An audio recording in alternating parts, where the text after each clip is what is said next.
بسم اللہ الرحمن الرحیم۔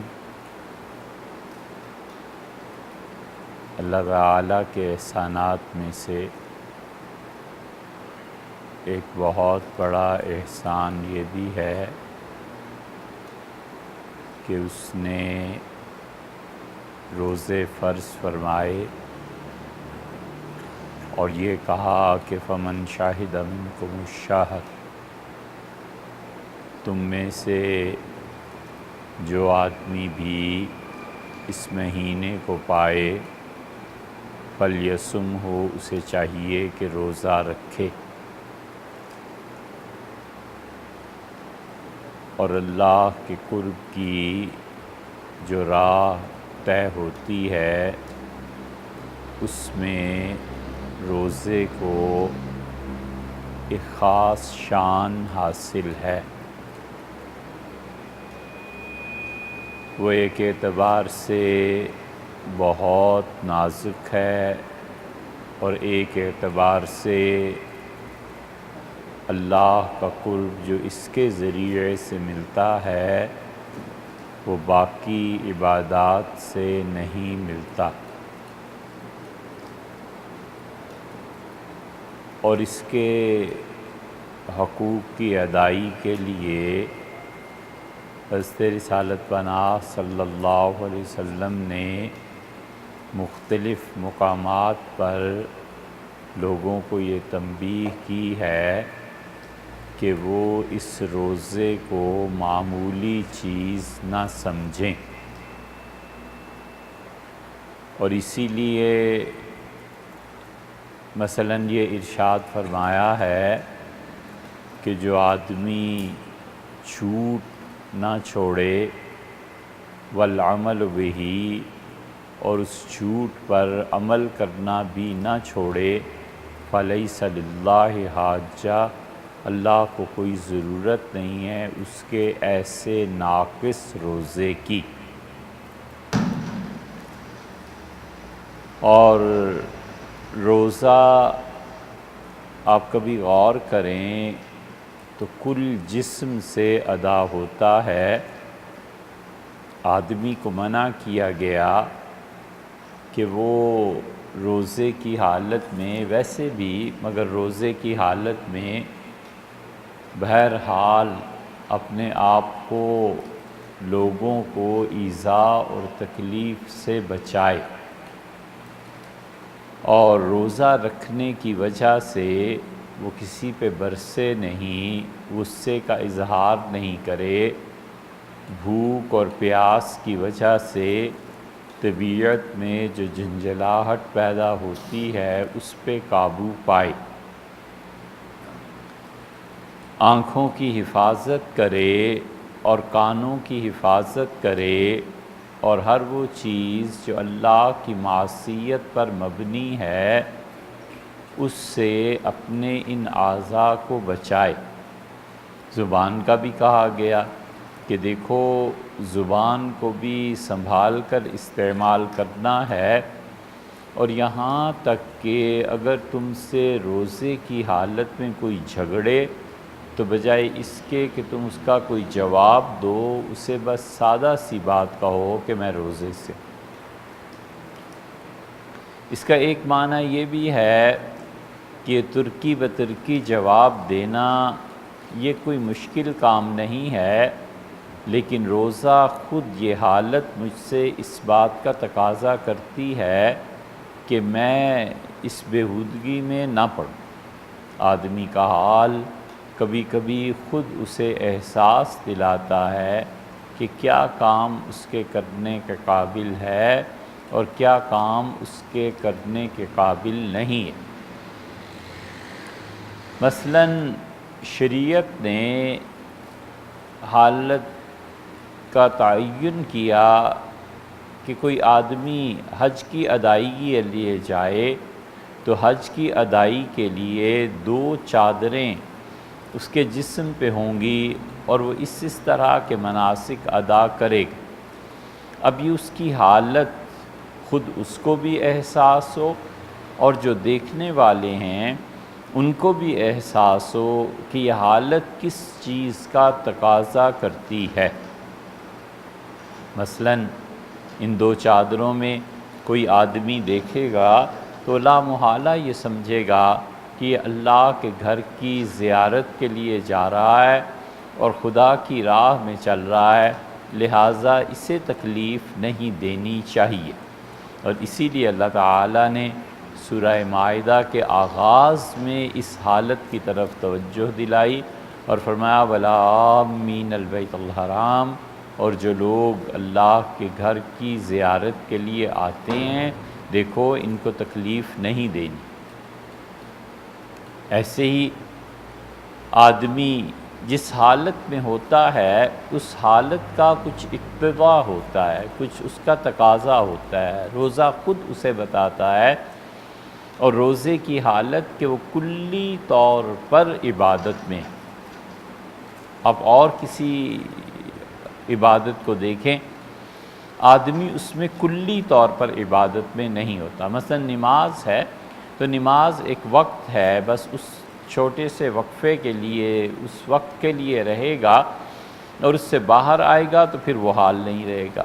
لیکن روزہ صبح سے لے کے شام تک وہ کلی ایک حالت ہے جو اور کسی عبادت میں نہیں پائی جاتی، تو اسی لیے وہ آدمی پوری طرح پابند ہے اس چیز کا کہ وہ اپنے سر سے پاؤں تک اپنے آپ کو اللہ کی اطاعت اور بندگی میں رکھے۔ اور نتیجہ اس کا یہ ہے کہ اللہ تعالیٰ نے یہ نہیں کہا کہ روزے رکھو گے تو جنت میں چلے جاؤ گے، یہ ہو جائے گا، یہ ہو جائے گا۔ یہ باتیں اگرچہ ملتی ہیں لیکن اصل بات جو دو چیزیں فرمائی ہیں وہ ہے، ایک تو فرمایا کہ جو تم روزہ رکھو گے تو اس کے اجر اور ثواب میں اور اس کے عوض میں اور اس کی ادائیگی جب روزے کی ہوگی تو اس ادائی میں تمہیں مل جاؤں۔ الصوم لی، روزہ میرے لیے ہے اور میں خود اس کا جواب ہوں، اس کا اجر ہوں۔ تو اللہ کا ملنا کسی عبادت پہ یہ بہت بڑی نعمت ہے، اس سے بڑی نعمت کا کوئی تصور نہیں کیا جا سکتا۔ آپ خود سوچیں کہ حضرت رسالت مآب صلی اللہ علیہ وسلم کو اللہ تعالیٰ نے سب سے بڑی خوشی کی خبر کیا دی؟ سب سے بڑی خوشی کی خبر جو اللہ نے اپنے نبی صلی اللہ علیہ وسلم کو دی، اور اس سے زیادہ خوشی کی خبر ہو ہی نہیں سکتی کہ اللہ نے ان سے کہا کہ میں آپ سے راضی ہوں، میں آپ سے خوش ہوں۔ یہ اتنا بڑا مقام ہے کہ اس سے بڑا مقام تو حضرات انبیاء علیہ السلام کو بھی میسر نہیں، کسی کو ہو نہیں سکتا۔ اسی لیے اللہ تعالیٰ صحابہ کرام رضی اللہ عنہم کے متعلق جب تعریف کرتا ہے تو کہتا ہے کہ رضی اللہ عنہ، اللہ ان سے راضی ہوا۔ یبتغون فضلا من اللہ ورضوانا، اور یہ جماعت ایسی ہے کہ اللہ سے اس کا فضل مانگتے ہیں، اور دوسری چیز فرمایا کہ اللہ سے اس کی خوشی مانگتے ہیں کہ اے رب تو ہم سے ہر حال میں خوش رہ، یہ دعا مانگتے ہیں۔ اور دیکھ لیں تو اللہ تعالیٰ نے فرمایا کہ وَلَسَوْفَ يَرْضَىٰ، اور یہ جس آدمی کی خصوصیات بیان ہو رہی ہیں اللہ اس سے عنقریب راضی ہو جائے گا۔ یہ اللہ کی رضا، اللہ کی خوشی، اللہ تعالیٰ کی خوشی کے مطابق زندگی گزارنا، یہی وہ چیز ہے جو بندگی ہے۔ تو روزے میں آدمی سر سے پاؤں تک بندگی میں سرشار ہوتا ہے۔ جب وہ مکمل طور پہ اس حالت میں ہوتا ہے تو اللہ تعالیٰ نے فرمایا کہ ہم ہی تو اس کا اجر ہے۔ ایک چیز تو یہ بتا دی، اور دوسری چیز جو فرمائی اور جس کی اطلاع حضرت رسالت مآب صلی اللہ علیہ وسلم نے ہمیں دی، اس کے متعلق فرمایا کہ للصائم فرحتان۔ صحیح بخاری میں روایت آئی ہے کہ اللہ تعالیٰ نے کہا یہ کہ جو لوگ روزہ رکھتے ہیں ان کے لیے خوشی کے دو مقامات ہیں، فرحۃ عند اللقاء، ایک تو فرحۃ عند الافطار، ایک تو یہ ہے کہ جب وہ افطار کرتا ہے تو خوش ہوتا ہے۔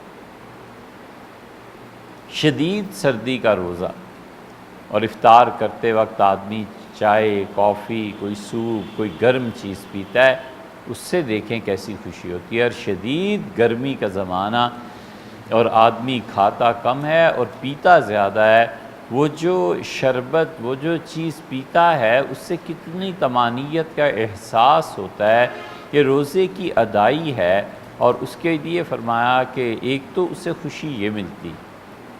اسی لیے سیدنا علی رضی اللہ عنہ سے کسی نے پوچھا کہ آپ کو حضرت رسالت مآب صلی اللہ علیہ وسلم کتنے اچھے لگتے تھے، تو انہوں نے بہت بلیغ ایک مثال سے سمجھایا، اور انہوں نے کہا جتنا تم میں سے کسی آدمی کو شدید پیاس اور گرمی کی حالت میں روزہ رکھ کے افطار کے وقت ٹھنڈا اور میٹھا پانی اچھا لگتا ہے نا، ہمیں اس سے زیادہ وہ اچھے لگتے ہیں۔ یہ انہوں نے ایک مثال دے کر سمجھایا کہ تم محبت کے اس عروج کو کیا جانو، اس کی ایک ادنا سی جھلک یہ دیکھو۔ تو اس لیے اللہ تعالیٰ نے حضرت رسالت مآب صلی اللہ علیہ وسلم سے کہا کہ دو خوشی کے مواقع ہیں، فرحۃ عند الافطار، جب وہ افطار کرتا ہے نا وہ ہے موقع اس کی خوشی کا، بہت خوش ہوتا ہے، وہ فرحۃ عند اللقاء، اور دوسرا خوشی کا موقع وہ ہے جب ہمارے ساتھ ملے گا۔ اللہ سے ملاقات بہت بڑی چیز ہے، انسان اپنی حیثیت کو سوچے اور اللہ کی ذات پاک پر غور کرے، اپنی گندگی اور اپنے گناہ، اپنے اعمال اور اپنی برائی کو دیکھے، اور پھر وہ ذات جو کل کی کل پاک اور منور ہے اس کا خیال کرے۔ تو فرمایا کہ جو روزہ رکھتا ہے عند اللقاء، جب وہ آئے گا اور ہم اس سے ملیں گے تو وہ ایک خوشی کا موقع۔ اسی لیے اللہ تعالیٰ سے ملنا اور اللہ کی خوشی میں روزے کو بڑا دخل ہے، اور اسی لیے یہ جو لوگ نفلی روزے رکھتے تھے وہ جانتے تھے کہ اس کا اجر کیا ہے، اور اجر یہ ہے کہ فرمایا میں تمہارا ہو گیا، اور اجر یہ ہے کہ فرمایا فرحۃ عند اللقاء، جب تمہارے پاس آؤ گے نا وہ ملاقات اس کے عوض میں، اس کے صلے میں ہوگی کہ تم نے ہمارے لیے اپنے آپ کو بالکل پابند کر لیا تھا اور پوری اطاعت اور مجسم بندگی ہو گئی تھی، تو دیکھو ہم تم سے مل رہے ہیں۔ سیدنا عثمان رضی اللہ عنہ بہت روزے رکھتے تھے، یہ عبداللہ ابن مسعود رضی اللہ عنہ کے جو شاگرد ہیں اسود اور علقمہ، بہت روزے رکھتے تھے، اور اس کے اثر کی وجہ سے ان میں سے اسود تھے یا علقمہ تھے، اسود بڑے آدمی تھے علقمہ سے بھی رحمہم اللہ، لیکن ان کی ایک آنکھ بینائی جاتی رہی، تو جو اطباء تھے اس زمانے کے انہوں نے کہا یہ روزے جو آپ اس کثرت سے رکھتے ہیں نا گرمیوں میں، یہ اس کا اثر ہے۔ تو خیر جو بھی ہو وہ تو وہ جانتے ہوں گے، مگر وہ روزہ اتنا زیادہ اچھا لگتا تھا کیونکہ اس کا جو صلہ ملنا ہے وہ اللہ سے ملاقات ہے، اور اللہ تعالیٰ کسی سے ملے اور اللہ تعالیٰ کسی کا استقبال کرے، اور اللہ تعالیٰ اسی لیے اللہ نے فرمایا ہے کہ ہم قیامت کے دن ان سے ملیں گے نظرتم و سرورا، بڑی خوشی کے ساتھ اور بہت ہنستے مسکراتے ہوئے اپنے بندوں سے ملیں گے۔ ان بندوں میں روزے کا رکھنا اور رکھنے والے بڑا اثر ہے اس کا۔ سیدنا عثمان رضی اللہ عنہ بہت روزے رکھتے تھے، خلفائے راشدین میں سب سے زیادہ روزے رکھنے والے وہی تھے۔ پھر عبداللہ ابن مسعود رضی اللہ عنہ روزے رکھتے تھے، پھر انہوں نے شروع کیے، پھر انہوں نے زیادہ رکھنے چھوڑ دیے تھے، فرماتے تھے میں کمزور ہو جاتا ہوں، اگر روزے زیادہ رکھ لوں تو جسمانی طاقت پھر نہیں رہتی کہ میں نماز اچھی طرح ادا کر سکوں، تو میں نماز زیادہ پڑھتا ہوں، روزے کم رکھتا ہوں۔ بہرحال نماز کا بھی ایک مقام ہے، روزے کا بھی ایک مقام ہے، تو وہ جو اللہ کی ملاقات ہے وَلَقَّاهُمْ، اللہ ان سے ملاقات کرے گا. کیا قرآن کریم میں آتا ہے کہ میرے بندے جنہوں نے یہ کام کیے وَلَقَّاهُمْ نَضْرَةً وَسُرُورًا، اللہ ان سے ملے گا بڑی خوشی کے ساتھ. خدا کی ملاقات ایسی چیز ہے کہ آدمی کے تصور اور اس کے قیاس سے بہت بلند و بالا.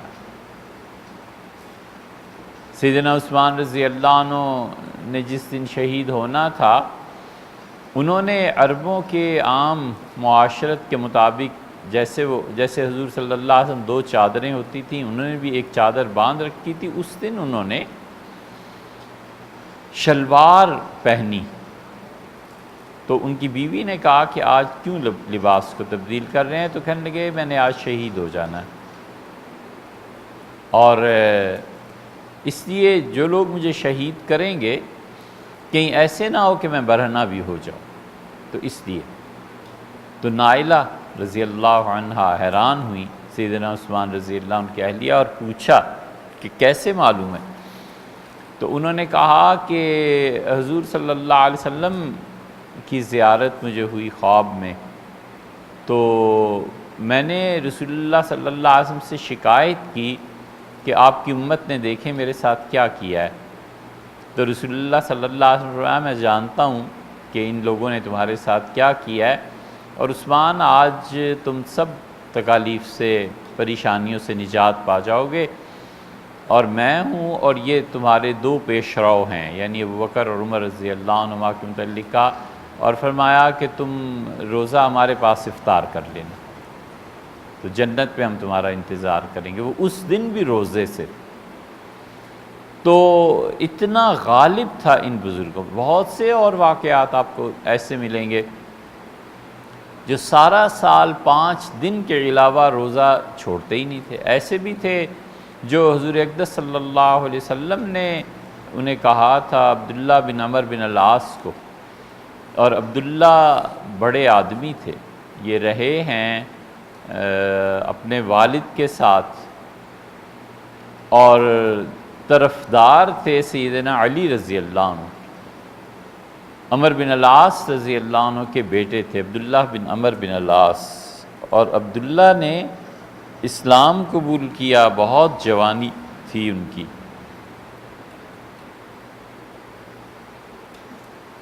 اور پھر روزانہ روزہ رکھتے تھے. اور عمر بن العاص رضی اللہ عنہ نے شکایت کی حضور صلی اللہ علیہ وسلم سے کہ اس لڑکے کو دنیا میں جو ضروری کام ہیں اس سے بھی کوئی رغبت نہیں رہی. تو رسول اللہ صلی اللہ علیہ وسلم نے طلب فرمایا. پھر لمبی حدیث ہے بخاری شریف کی، کئی مرتبہ آئی بیان میں، اس میں آتا ہے کہ آپ نے فرمایا اپنے والد کی اطاعت کرنا.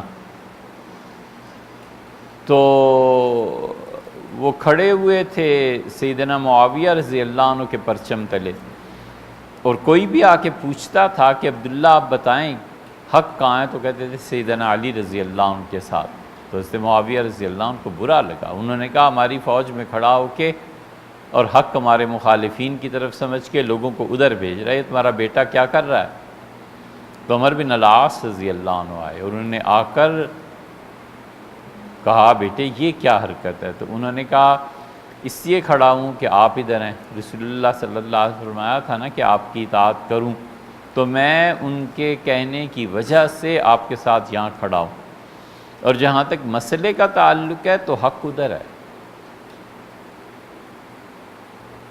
اور بہت بہت پڑھے لکھے تھے. حضرت ابو ہریرہ رضی اللہ عنہ حدیث میں ان سے بڑھ گئے تھے، لیکن ابو ہریرہ رضی اللہ عنہ خود کہتے تھے کہ اس نے لکھا نہیں، اگر وہ لکھتا تو ہم اس سے پیچھے رہ جاتے، اور میں نے لکھ لیا. تو عبداللہ رضی اللہ عنہ نے وفات سے پہلے کہا کہ جو چیز زندگی میں اے رب تو جانتا ہے کہ زندگی جس وجہ سے محبوب تھی وہ یہ کہ سردیوں کی طویل راتوں میں تیری عبادت کرتا رہوں، کھڑا رہوں، اور گرمیوں کی طویل دوپہروں میں تیرے لیے روزہ رکھوں. اس لیے روزہ پورے جسم انسانی پر پابندی لگاتا ہے. تو جب ایک آدمی پورے جسم پر پابندی لگا کر خواہشات پر ایک خاص وقت 24 گھنٹوں میں سے بڑا حصہ اس میں گزارتا ہے، تو اللہ نے بھی کوئی کمی نہیں چھوڑی، فرمایا تم میرے لیے یہ ادائی کر رہے ہو روزے کی، تو ٹھیک ہے، اس کے عوض میں تمہارا ہوں۔ تو اس لیے یہ لوگ بہت روزے رکھنے والے تھے، یہ روزانہ روزہ رکھتے تھے عبداللہ۔ تو رسول اللہ صلی اللہ علیہ وسلم نے ان سے پوچھا تو انہوں نے بتایا کہ اللہ کے رسول جتنا قرآن آپ پہ نازل ہوا ہے یہ رات کو کھڑے ہو کے پڑھ لیتا ہوں اور روزانہ روزہ رکھتا ہوں۔ تو آپ نے فرمایا عبداللہ ایسے نہیں کرتے، ایسے کرو کہ تم 3 روزے رکھ لیا کرو مہینے میں، اور ہر نیکی کا اجر چونکہ 10 گنا ہے تو لہٰذا 3 کا مطلب یہ ہوا کہ 30 روزے ہو گئے۔ اور فرمایا کہ ایام 20 میں، ایام 20 کا مطلب یہ ہے کہ وہ راتیں وہ دن جو روشنی میں تقریباً برابر ہوتے ہیں، یعنی چاند جب 13 کا ہوتا ہے، 14 کا ہوتا ہے اور 15 کا، تو یہ 3 دن اللہ کی عبادت کے لیے، 3 راتیں، یعنی ان میں خدا کی عبادت کرو، ان میں دن کو بھی روشنی ہوتی ہے، رات کو بھی روشنی ہوتی ہے، تو عرب انہیں ایام 20 کہا کرتے تھے، یعنی روشن دن اور روشن راتیں۔ فرمایا یہ 3 روزے رکھ لو۔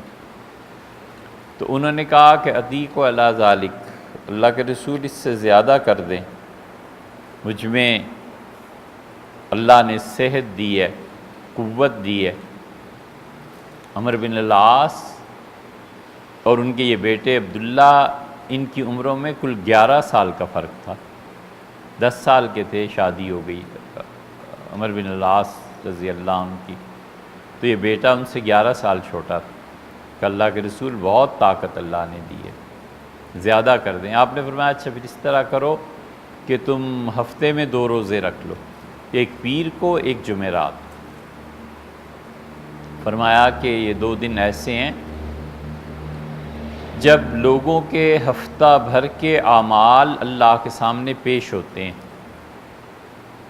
اور کوئی پتہ تو چلے گا نہیں کہ کس وقت، مطلب یہ تھا کہ اعمال پیش ہوں، تو میں روزہ رکھتا ہوں تاکہ میں اللہ کی عبادت میں ہی ہوں جب میرے اعمال خدا کے سامنے پیش کیے جائیں، یہ کر لیں۔ میں نے عرض کیا اللہ کے رسول یہ تو تھوڑے ہیں، اس سے زیادہ کر دیں۔ آپ نے فرمایا اچھا پھر اس طرح کریں کہ پیر اور جمعرات، اور فرمایا اچھا پھر اس طرح کر لو کہ اللہ کے نبی حضرت داؤد علیہ السلام جیسے روزے رکھتے تھے ویسے رکھ لو۔ حضرت داؤد علیہ السلام خدا کے ان جلیل القدر بندوں میں سے تھے جن کی عبادت کی تعریف خود اللہ نے کی ہے، بہت عبادت گزار تھے۔ حضور اقدس صلی اللہ علیہ وسلم نے بھی ایک جگہ فرمایا کہ عابد، اللہ کا سب سے زیادہ عبادت گزار بندہ حضرت داؤد علیہ السلام۔ یہ یہودیوں کو آپ دیکھیں اب بھی اتنے طویل روزے رکھتے ہیں کہ اتنا طویل روزہ ہمارے یہاں نہیں ہو بھی نہیں سکتا، اور منع بھی کیا ہے شریعت نے۔ مثلا ایک دن شروع کریں گے، اگلے دن غروب آفتاب کے وقت تک روزہ ہی رہے گا، دن کو بھی اور رات کو۔ عبادت کریں گے، بہت طویل عبادتیں جو نفس کو توڑ دیں۔ اب بھی اسرائیل میں جو خانقاہیں ہیں اور یہودی جہاں اپنے بچوں کی تربیت کرتے ہیں، اور یہودی جو انہیں مختلف اوراد اور وظائف اور یہ سب کچھ کرتے ہیں ان خانقاہوں میں، یہودیوں کے ہاں 5-5 6-6 گھنٹے کھڑے رہتے ہیں۔ ہم لندن میں تھے، کرونیکل اخبار وہاں نکلتا تھا ان یہودیوں کا، اور سردیوں کی طویل راتیں، دسمبر جنوری انگلینڈ کا، تو وہاں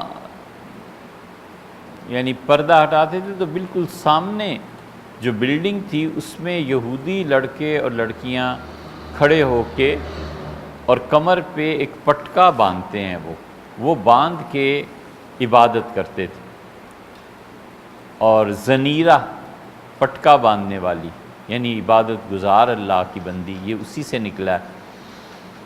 تو 5-5 6-6 گھنٹے کھڑے ہو کے پسینہ پسینہ ہو جاتے تھے سردی میں، اور ہل ہل کے آگے پیچھے ایسے ایسے کر کے وہ اللہ کی عبادت کرتے تھے۔ تو شرم آتی تھی کہ ہمارے ہاں تراویح میں ایک پارہ سننا پڑ جائے تو کوئی نہیں سنتا، لوگ نہیں سنتے، اکثریت نہیں سنتی، اور ایک پارہ سن لیا جس دن تو اس دن تو بہت خدا کی عبادت کر لی، ایسے جیسے گویا کہ استغفر اللہ، اللہ تعالیٰ پر بڑا ہی آج احسان فرمایا۔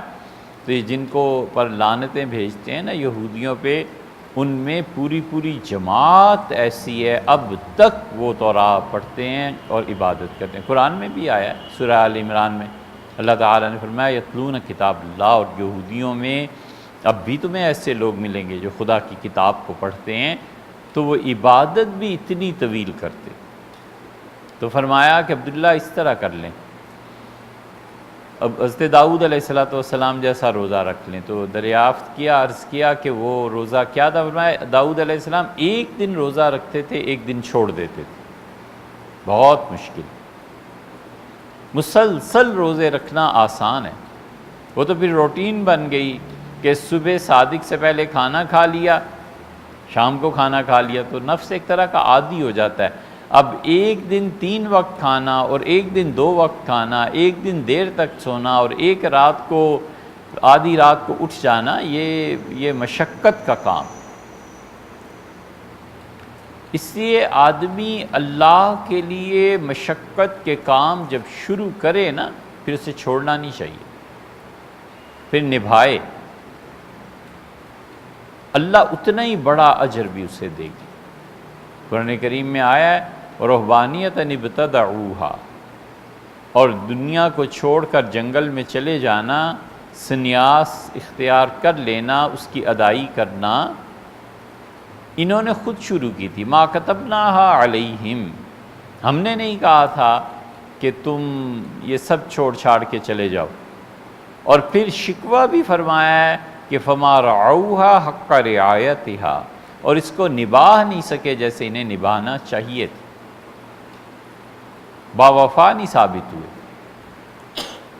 اور تعریف بھی ایک طرح سے کی ہے کہ اگر نبھا جاتے تو بہت بڑی چیز ہو جاتی۔ اس لیے آدمی مشقت کی عبادت شروع نہ کرے، اور کرے تو پھر اسے نبھائے، بندگی اور محبت کے تقاضے سے نبھائے، اللہ کے قرب اور عشق کی وجہ سے نبھائے۔ یہ نبھانا بہت بڑی بات ہے۔ بہت سے لوگ اللہ تعالیٰ کی چیزوں کی شکایت کرتے ہیں، یہ مصیبت ہو گئی، یہ چیز آ گئی، یہ تکلیف آ گئی۔ ایک صاحب بہت ہی زیادہ اللہ تعالیٰ سے انہیں شکوہ اور شکایت تھی، تو بہت پریشان، کہنے لگے کیا کروں؟ تو عرض کیا کہ اپنی زندگی پہ غور کرو، تو جتنا کچھ اللہ کی طرف سے تمہیں بقول تمہارے تکلیف آئی ہے، اس سے کئی گنا زیادہ اللہ کی نافرمانی کے تحفے تم نے بھی تو بھیجے ہوں گے کہ نہیں بھیجے؟ زیادہ کیا ہے؟ کہنے لگے میری نافرمانی۔ تو عرض کیا کہ اللہ بھی تو آخر نبھا ہی رہا ہے نا اتنے عرصے سے، تو تم بھی چند دن نبھا لو۔ جو کچھ بھیجا ہے اس پہ اگر گرفت فرما لیتے تو پھر کیا ہوتا؟ تو بھی تو درگزر کر ہی رہے ہیں، تم بھی بندگی میں رہو۔ یہ چیز تو داؤد علیہ السلام ایک دن روزہ رکھتے تھے، ایک دن چھوڑ دیتے، اتنے عبادت گزار تھے کہ اللہ نے ان کو وقت میں برکت دے دی تھی۔ یہ جو ٹائم ہے نا، یہ انسان کیا اس پوری کائنات کو فنا کرنے کے لیے اللہ تعالیٰ نے 2 شاہکار چیزیں پیدا کی اس کائنات میں۔ ایک ہے اللہ کا علم، اور ایک ہے اس کی قدرت۔ علم اور قدرت کے اجتماع سے حکمت پیدا ہوتی ہے، اور علم جب ظہور ہوتا ہے اس کا، تو ظہور ابھی خلق تک نہیں پہنچتا تو کلمہ بنتا ہے۔ یہ کلمہ جو ہے نا، یہ اس پہ سب سے غالباً اچھا کلام ابن عربی رحمۃ اللہ علیہ نے کیا۔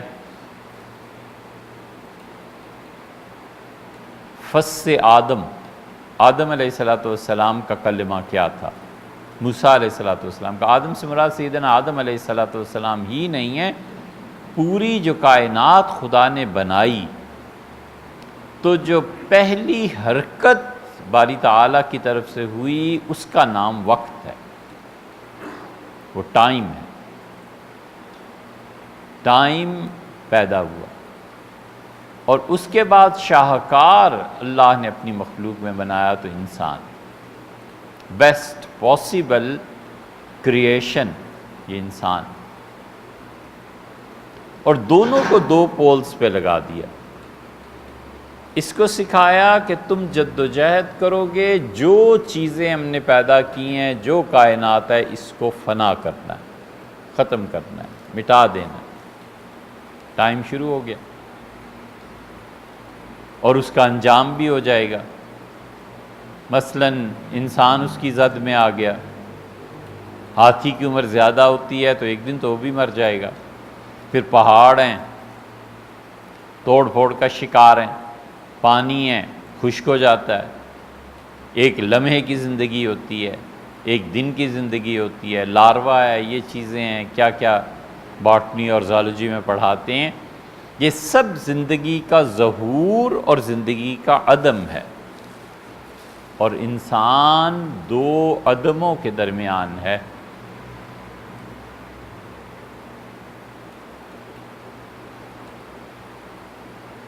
وجود ہے ہی کہاں انسان کا؟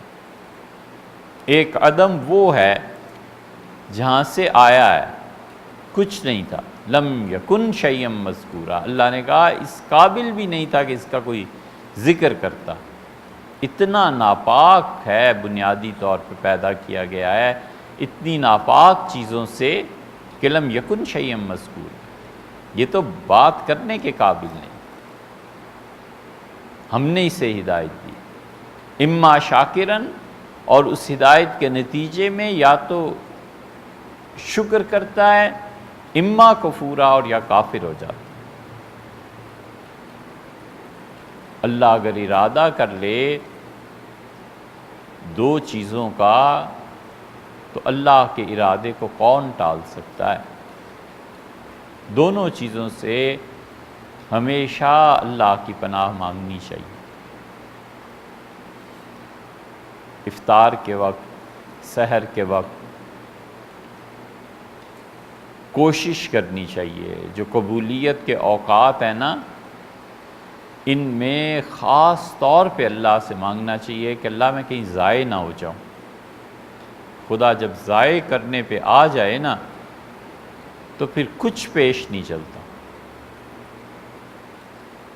کچھ نہیں ہوتا، اور اللہ ضائع کر دیتا ہے، ناقص بیج ضائع ہو جاتا ہے، کافر اپنی تمام تر صلاحیتوں کے ساتھ ضائع ہو جاتا ہے، کچھ فائدہ نہیں۔ اللہ سے پناہ مانگنی چاہیے کہ اے خدا میں کہیں ضائع نہ ہو جاؤں، مجھے کسی کام میں لے لے، کہیں استعمال فرما لے اپنی قدرت کاملہ میں، کہیں مجھے اس بندگی میں رکھ لے، میں کہیں ضائع نہ ہو جاؤں۔ ایک اللہ سے پناہ مانگنی چاہیے کہ خدا کسی کو گمراہ کر دے۔ کل رات پڑھ رہے تھے نا سورہ ہود، تو حضرت نوح علیہ السلام کے تذکرے میں آیا ہے کہ انہوں نے کہا اے لوگوں، میں تمہیں کس طرح سمجھاؤں، ان اراد اللہ ان یغویکم، اگر اللہ کا ارادہ یہ ہے نا کہ تمہیں گمراہ کر دے تو میں خدا کے ارادے کو نہیں پلٹ سکتا۔ اس کی بھی ایک تفصیل ہے، لیکن آدمی دو عدم کے درمیان ہے۔ ایک عدم وہ ہے جب یہ ذکر کرنے کیے جانے کے بھی قابل نہیں تھا، اور ایک عدم وہ ہے کہ مر کے مٹی میں مل جانا ہے۔ فَأَقْبَرَهُ، اسے قبر میں ڈالا جاتا ہے۔ ثم اذا شاء انشرہ، پھر جب ہم چاہیں گے اسے اٹھائیں گے، جب ہم چاہیں گے اسے اٹھائیں گے، اٹھائیں گے تو صحیح۔ اسی لیے جن کو وجود کا ادراک ہوا ہے نا، انہوں نے عدم کو ترجیح دی، انہوں نے کہا یہ وجود دوبارہ نہ ملے بس یہ ٹھیک ہے۔ عبداللہ ابن مسعود رضی اللہ عنہ کہتے تھے کہ دوبارہ نہ زندہ کیا جاؤں، کوئی ایسی چیز ہو کہ اللہ دوبارہ اٹھائے ہی نہ۔ وہ جو ان میں عاجزی اور بندگی تھی اور اپنے وجود سے دستبرداری تھی، اس کا نتیجہ یہ ہے کہ قیامت تک کے لیے جس فقہ کے بانی مبانی فقہ حنفی کے وہ تھے، خدا نے امت میں سب سے زیادہ حصہ انہی حنفیوں کا رکھا ہے۔ اب بھی مسلمانوں میں 40-45% حنفی پائے جاتے ہیں۔ یہ جتنے تھے ان کے بڑے، سب میں عدم غالب تھا، وجود تو وجود ہے ہی کہاں، سب عدم ہے، ادھر بھی اور ادھر بھی، وجود کہاں ہے؟ تو وجود تو ذات باری تعالیٰ کا ہی باقی رہ گیا۔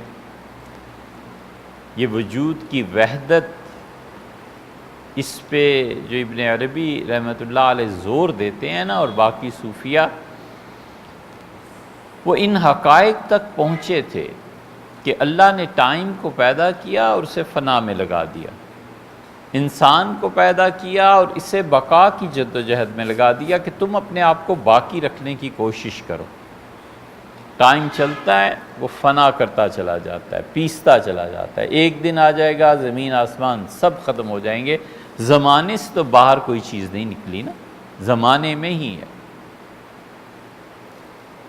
اس زمانے کی فنا کے اثرات سے بچنا ہو تو اس کا لامحالہ نتیجہ یہ نکلتا ہے کہ وقت میں برکت ہو جائے۔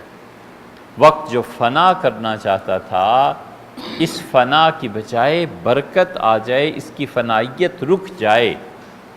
یہ ایک ہی صورت ممکن ہے، اور وہ ممکن ہے اس وقت جب آدمی رسول اللہ صلی اللہ علیہ وسلم کی وہ دعائیں پڑھے جو ہر مقام پر انہوں نے پڑھیں۔ اس کے اتنے زبردست اثرات ہوتے ہیں کہ ٹائم کے فنا کرنے کی صلاحیت ہٹ جاتی۔ سوتے ہوئے یہ پڑھا، اٹھے تو یہ پڑھا، کھانا کھانے بیٹھے تو یہ پڑھا، کھا کے اٹھے تو یہ پڑھا، مہمان تھے تو یہ وغیرہ، جتنی دعائیں آتی ہیں نا، یہ جو لوگ بچوں کو دعائیں یاد کراتے ہیں اور بچے جو پڑھتے رہتے ہیں اور بعض بڑے بھی، وہ اصل میں اس کی افادیت ظاہر ہوتی ہے جب ٹائم کا پروسیس وہ روک دیتا ہے، پھر خدا اسے برکت دیتا ہے۔ پھر خدا اسے برکت کیسے دیتا ہے؟ اس کی تعلیمات مدتوں قائم رہتی ہیں، اس کے فتوے کب تک قائم رہتے ہیں، اس کی تصنیفات، لوگ اس سے فائدہ اٹھاتے ہیں۔ ایک ایک کتاب لاکھوں آدمیوں کو بدل دیتی ہے۔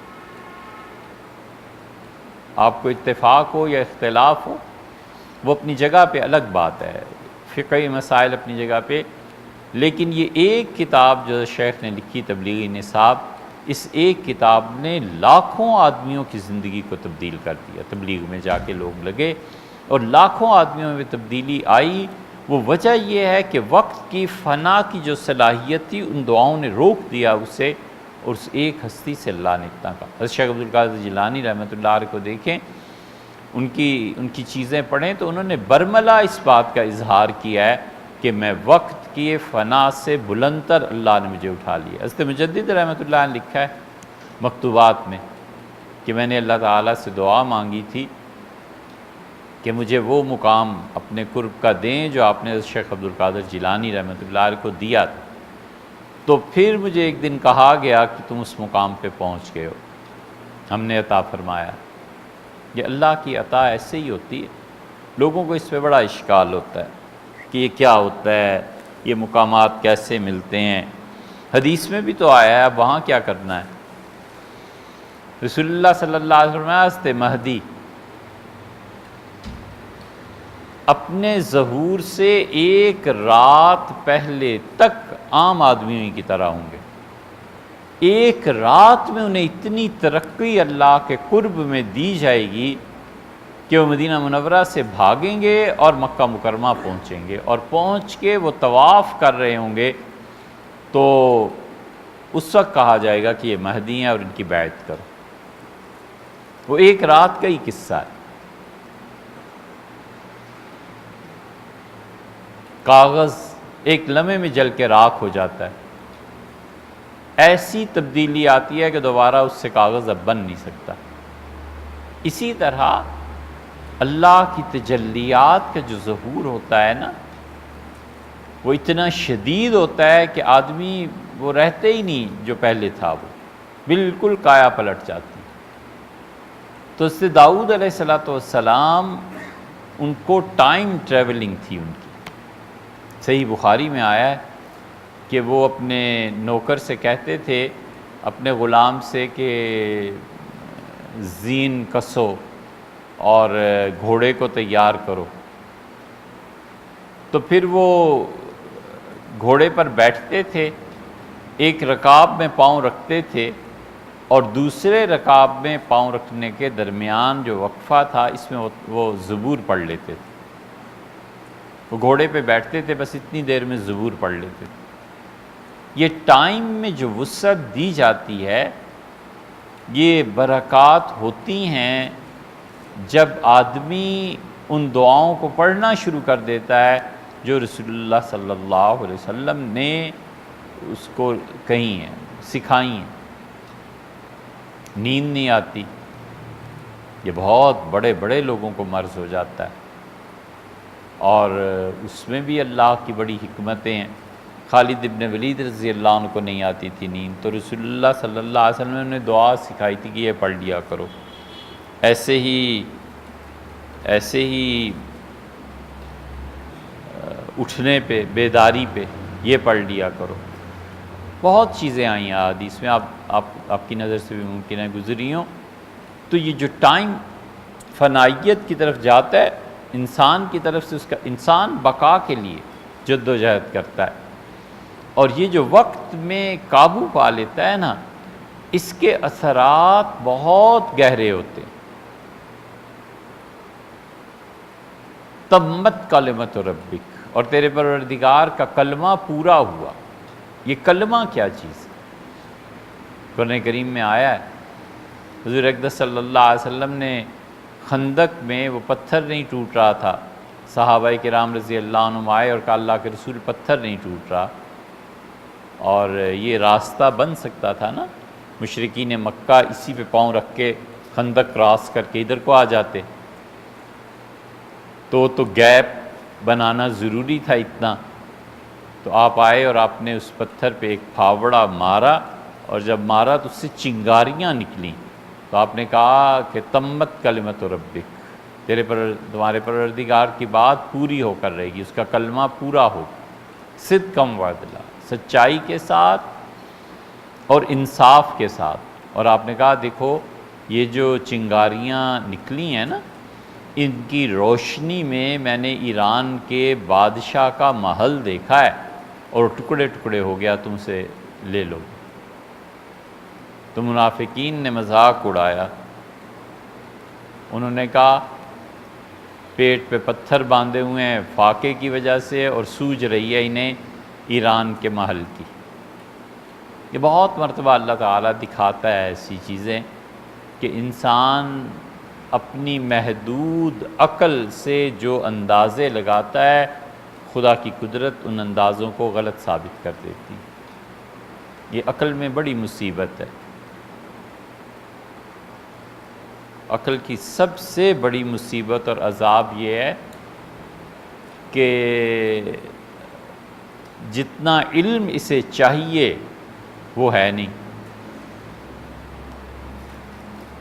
عقل کو جتنا علم چاہیے وہ اس کے پاس نہیں ہے، اور تھوڑے علم سے کام نہیں چلتا۔ کرے کیا عقل؟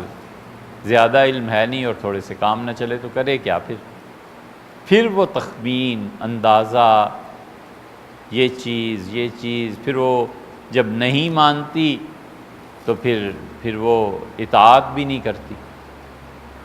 تو حضرت داؤد علیہ السلام بہت خدا کی عبادت گزار بندے۔ عبداللہ رضی اللہ عنہ سے کہا کہ اچھا اس طرح کرو، ایک دن روزہ رکھ لو، ایک دن چھوڑ دیا کرو۔ انہوں نے کہا اللہ کے رسول عتیق علی ذالک، اس سے بھی بڑھا دیں، اور اب آخری درجہ ہی رہ گیا تھا کہ روز رکھ لو۔ تو رسول اللہ صلی اللہ علیہ وسلم منع فرما دیا، فرمایا نہیں، اس سے زیادہ نہیں۔ اب آیا بڑھاپا،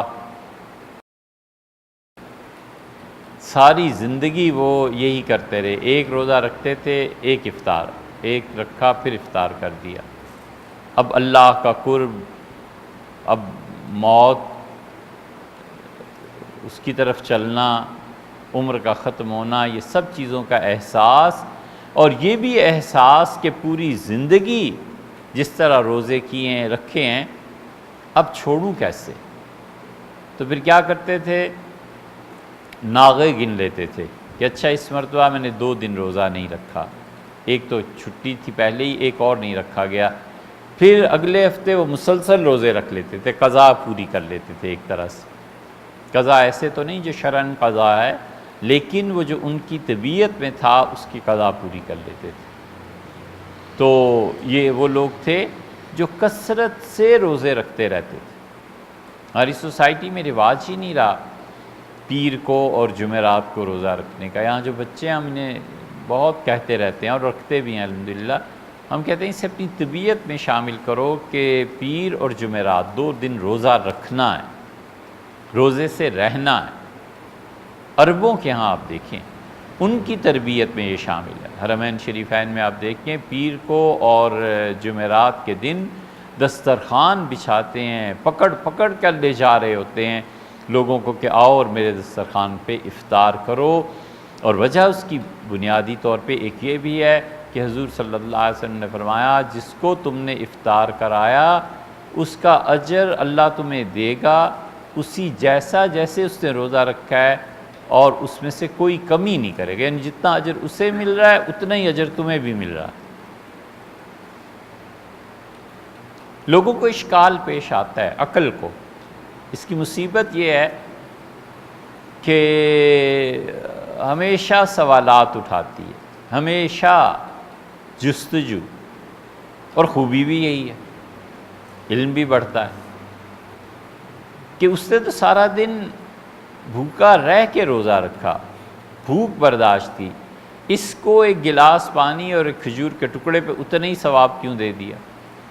تو عقل کو کوئی سمجھائے کہ ثواب اور اللہ کی طرف سے برکات یہ روشن چراغ ہے، یہ نور ہے، یہ روشنی ہے۔ ایک کینڈل، ایک موم بتی لگا کے 1000 موم بتیاں اس سے اگر لوگ لے جائیں تو وہ نور اور روشنی منتقل ہو رہی ہے بغیر اس کے کہ اس میں کچھ کمی واقع ہو جائے۔ اللہ کے یہاں ایسے ہی نظام چلتا ہے۔ اس لیے جو لوگ اپنے نیک عمل میں یہ نیت کرتے ہیں کہ اللہ اس کا ثواب پوری امت کو دے تو پوری امت کو پہنچ جائے گا، اللہ کو کیا ہے اس سے؟ اللہ تعالیٰ سب کو دیتا ہے۔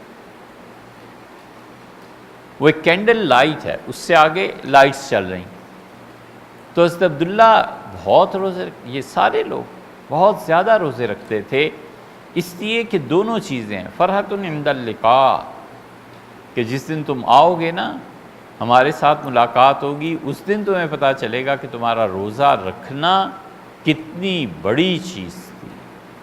کوئی عبادت خدا کی ایسی نہیں ہے جس کے لیے اللہ نے یہ خود کہہ دیا حضور صلی اللہ علیہ وسلم سے کہ اس کی ادائی پہ میں مل جاؤں۔ غالباً کوئی عبادت ایسی نہیں ہے جس پہ یہ کہا گیا ہو کہ یہ کرو تو تمہیں میں مل جاؤں گا۔ اور وہ اس روزے کی حالت میں پھر تلاوت، بندگی، خدا کے ساتھ تعلق، بہت بڑی چیز۔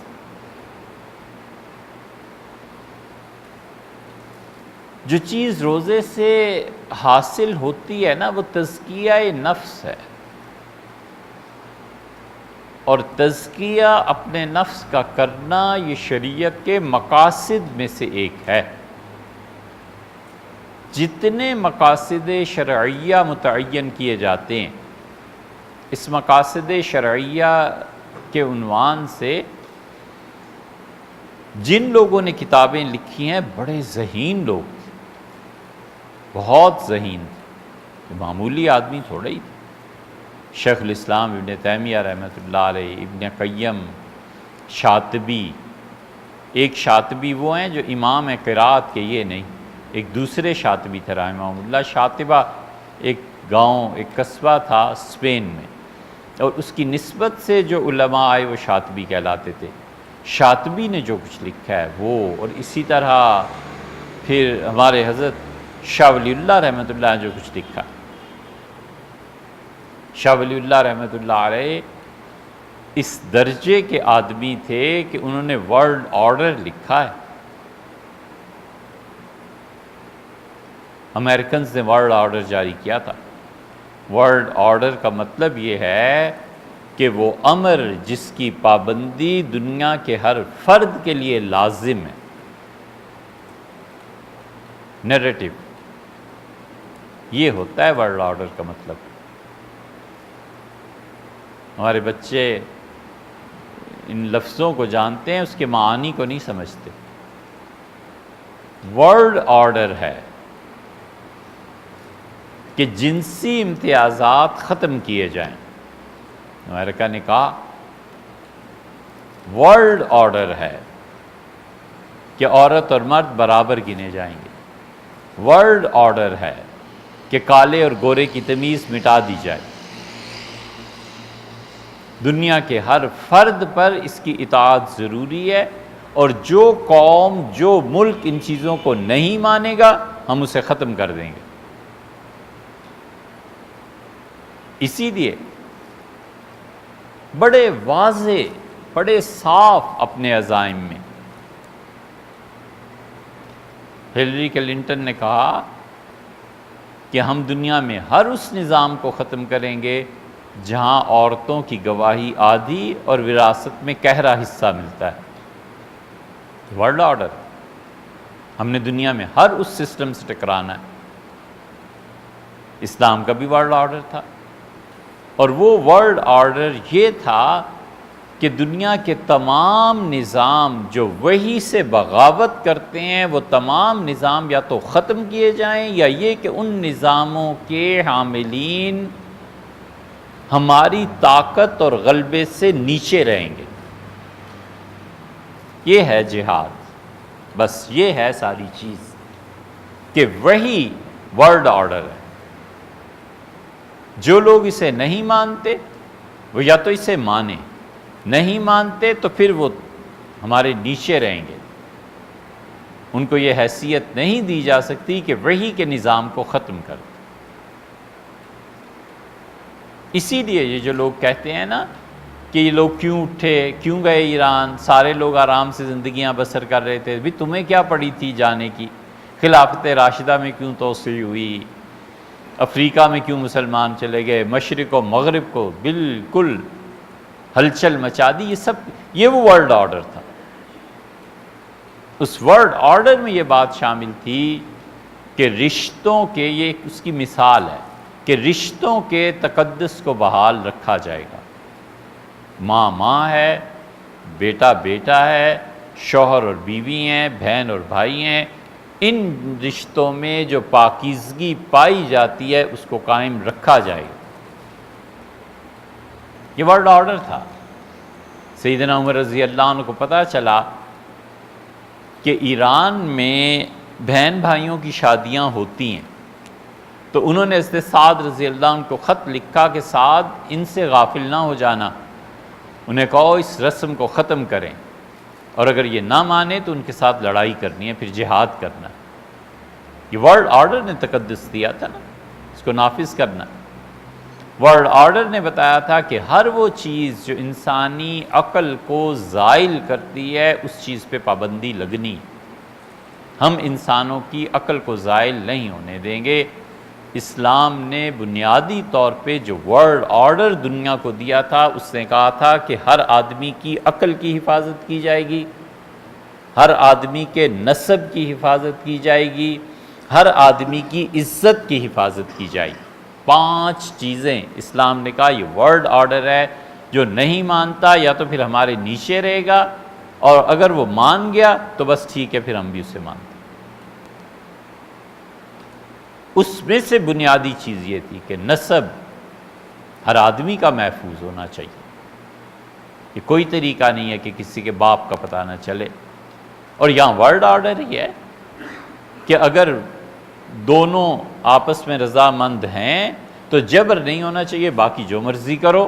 یہ ورلڈ آرڈر جو تھا، یہ اس بدبخت نے قانون میں ترمیم کر کے، مشرف نے اس کی راہ ہموار کی۔ اب بھی قانون دیکھ لو پاکستان میں کیا بنا ہے۔ یہ جو تھا بدبخت جھوٹا مشرف، اس نے یہ ساری تدبیریں کھولی۔ اسے نہیں پتا تھا کہ اس نے، کہ شعور نہیں ہوگا، ویسے بھی بے وقوف تو ہے ہی، جتنی بھی گالیاں دیں اتنی ہی کم۔ اس نے وہ تباہی مچائی کہ وہ ورلڈ آرڈر کی پیروی میں آپس کی رضامندی سے ہر چیز جائز قرار دے۔ یہ ورلڈ آرڈرز ہوتے ہیں۔ اس لیے امریکن ورلڈ آرڈر بھی تھا، وہ انہوں نے دنیا میں نافذ کرنا ہے، وہ اپنے لیے محنت کر رہے ہیں، کام کر رہے ہیں۔ اس لیے وہی جب آئی ہے تو اس نے کہا کہ اپنے پروردگار کی عبادت کے لیے لوگوں کو بلاؤ اور لوگوں کو بتاؤ کہ اصل زندگی کیا ہے۔ حضرت معاذ بن جبل رضی اللہ عنہ سے پوچھا تھا۔ معاذ حضور صلی اللہ علیہ وسلم کو بڑا تعلق خاطر تھا ان سے۔ یہ واحد آدمی ہیں معاذ رضی اللہ عنہ جن کے ہاتھ رسول اللہ صلی اللہ علیہ وسلم نے چومے۔ وہ ایک دن آئے مسجد نبوی میں، ہاتھ ملایا تو آپ نے کہا معاذ کیا بات ہے، تمہارے ہاتھ کھردرے ہوتے جا رہے ہیں، نرمی ملائمت یعنی مراد تھی ختم ہو رہی ہے۔ انہوں نے کہا اللہ کے رسول زمین میں ہل چلاتا ہوں، روٹی رزق اس کے لیے۔ تو رسول اللہ صلی اللہ علیہ وسلم کے ہاتھ پلٹا کے چومے اور فرمایا کہ ایسی ہتھیلیاں ہیں جن سے اللہ محبت کرتا ہے۔ یہ کاشتکار ہے نا، اسی لیے فرمایا کہ اللہ کے رزق کو زمین کی گہرائیوں میں تلاش کرو، زراعت۔ معاذ رضی اللہ عنہ سے ایک ان کے برابر کا کمانڈر تھا کافروں کا، اس سے کہا تمہیں پڑی کیا ہے آخر، کیوں آئے ہو؟ تم اچھے خاصے رہ رہے ہو اپنے ملک میں، ہم اپنے ملک میں رہ رہے ہیں، تم اپنا کام کرو ہم اپنا کام کریں۔ ان کا میں نہیں آیا، اللہ ابتعثنا، اللہ نے بھیجا، میں خود کہاں آیا ہوں؟ اس نے کہا ہے کہ یہ نظام چلے گا، تو اس کے نظام کے نفاذ کے لیے آئے ہیں، میں خود سے نہیں آیا۔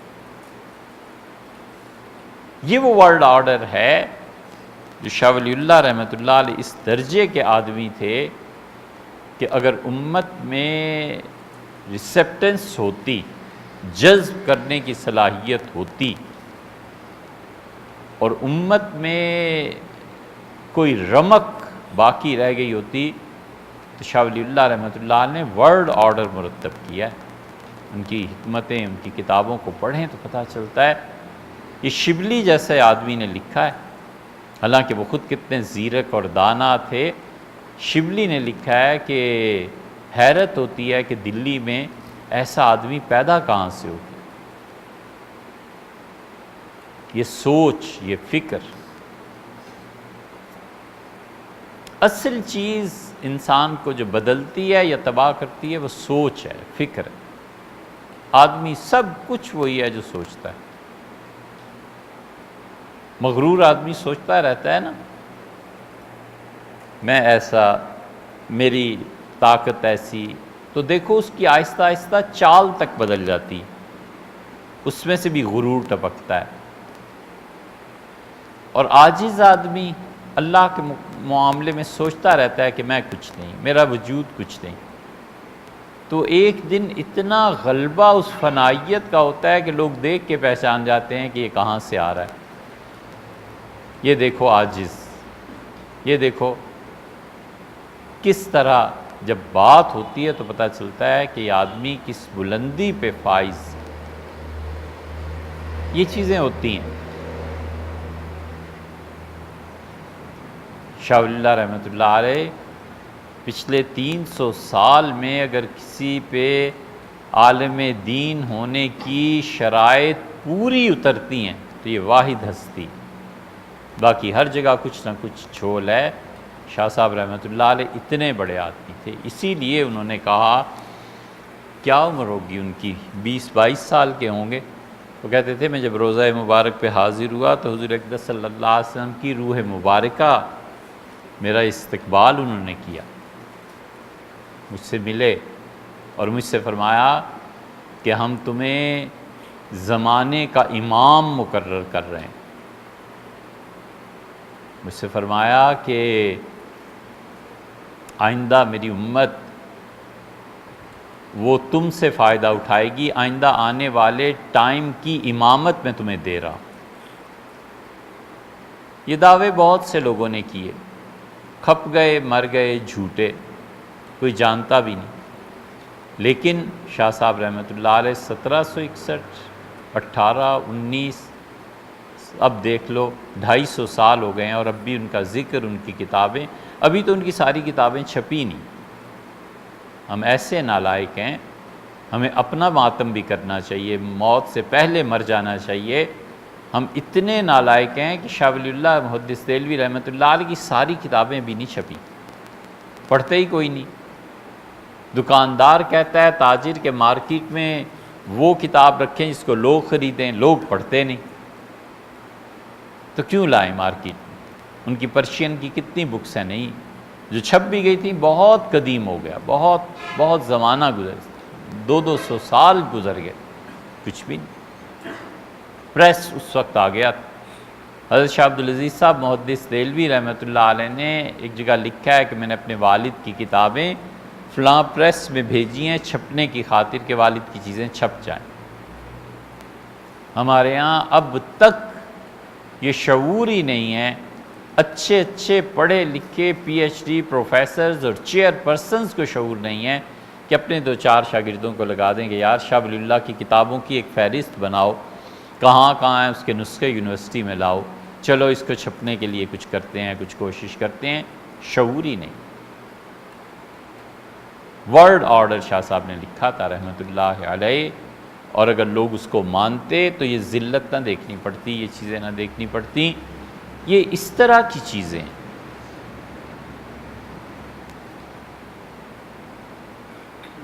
دعوت رہی ان کی ہمیشہ قرآن کی طرف، اللہ کے دین کی طرف۔ اس لیے شریعت جو آرڈرز دیتی ہے وحی کے ذریعے، وہ کہتی ہے کہ کل مخلوق کے لیے، اس پہ بحث کر لو کہ وحی آئی تھی یا نہیں آئی تھی، لیکن اگر وحی آئی ہے اور حقیقت میں ہے تو یہی چیز۔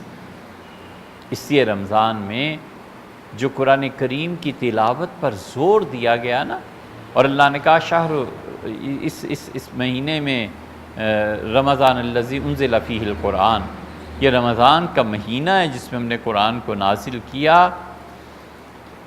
تو اصل روزے سے ہوتا ہے تزکیہ، نفس کو کچلنا، نفس کی خواہشات میں اس کی پیروی اور اطاعت سے انکار کرنا۔ اور تزکیہ نفس انسانی کا 2 چیزوں سے ہوتا ہے، ایک انذار سے، ڈر سے، اور آغاز یہیں سے ہوتا ہے نفس کا۔ نفس انسانی کو ان گندگیوں سے نکالنا جس میں وہ لتھڑا ہوا ہے، جھوٹ بولنا، غیبت کرنا، خام خواہ لوگوں پہ تنقید کرنا، اعتراض کرنا، حسد، یہ تمنا کہ میں بڑا آدمی بنوں، یہ خواہش کہ لوگ میرا نام لیں، یہ دماغ میں بھوت سوار ہو جانا کہ اتنی بڑی ریاست، عہدہ، یہ چیزیں مجھے مل، یہ سب نفسیاتی بیماروں کی علامت ہے۔ یہ نفسیاتی بیمار ہیں۔ نفسیاتی طور پہ جب آدمی بیمار ہوتا ہے نا، تو یہ تو علماء نفسیات سے پوچھو اس کو وہ کیا کہتے ہوں گے، اس کو اپنی حیثیت سے 100 گنا بڑا ہونے کی عادت پڑ جاتی ہے۔ کچھ تو ہوتے ہیں محبت میں بھی آثار جنوں، اور کچھ لوگ بھی دیوانہ بنا دیتے ہیں۔ کچھ تو نفسیاتی مریض آدمی خود ہوتا ہے، کچھ گرد و پیش کا حلقہ جو ہے نا وہ اسے یقین دلا دیتا ہے کہ آپ تو حضرت ہیں ہی ایسے۔ یہ سب نفسیاتی بیماریاں ہیں، اور یہ اصل میں نفس کا علاج نہ ہونے کی علامت ہے کہ نفس انسانی کا علاج نہیں ہوا۔ نفس انسانی کا تزکیہ ہوتا ہے 2 چیزوں سے، ایک ہے انذار، ڈرانا، یہاں سے شروع ہوتا ہے تزکیہ، اور مؤثر چیز ہے خوف۔ نہیں کرو گے پٹائی ہوگی، یہ بات نہیں مانو گے جلائے جاؤ گے، یہ بات نہیں ہوگی خدا کا عذاب آئے گا۔ حضور اقدس صلی اللہ علیہ وسلم نے اسی لیے عہدوں کی تمناؤں سے منع فرمایا۔ یا تو آدمی اہل ہو اور عہدہ جا رہا ہو، سامنے نظر آ رہا ہو کہ نااہل کے پاس جا رہا ہے، یہ تباہ کر دے گا، برباد کر دے گا، تو اس وقت چپ رہنا جرم ہے۔ لیکن جب 10 آدمی اہل ہوں تو کیا ضرورت ہے اپنا نام دینے کی؟ حضور اقدس صلی اللہ علیہ وسلم نے کمال کی بات فرمائی تھی۔ فرمایا قاضی، مفتی اور قاضی میں کیا فرق ہے؟ قاضی کی بات نافذ ہو جاتی تھی، اس کے پیچھے عدلیہ کے پیچھے انتظامیہ ہوتی تھی۔ مفتی کی بات عدلیہ تک چلتی ہے، انتظامیہ اس کے ساتھ دے نہ دے۔ فرمایا 3 میں سے 2 جہنمی ہیں۔ اب جب یہ ڈر تھا نا کہ فیصلہ غلط ہوا اور میں گیا جہنم میں، قضا کا عہدہ خالی رہتا تھا، لوگ قبول ہی نہیں کرتے تھے، نہیں مانتے۔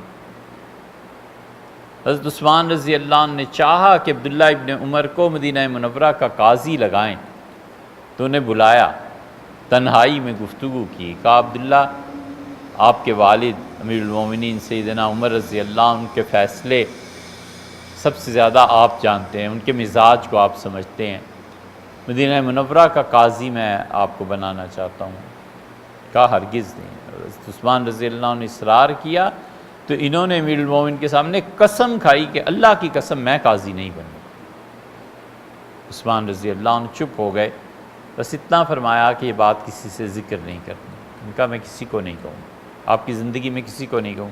انہیں ڈر لگ گیا نا کہ اس کو دیکھ کے پھر اور لوگ بھی ہٹ جائیں گے پیچھے۔ عہدے خالی ہیں اور بندہ اس ڈر سے قبول نہیں کر رہا کہ اللہ کو جواب کون دے گا، خدا کے سامنے پیشی جب ہوگی تو پھر کیا کرنا۔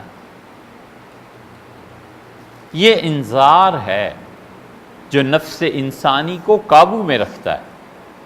ڈر، خدا کا خوف، جہنم کا خوف، سزا کا خوف، اس سے تزکیہ ابھرتا ہے۔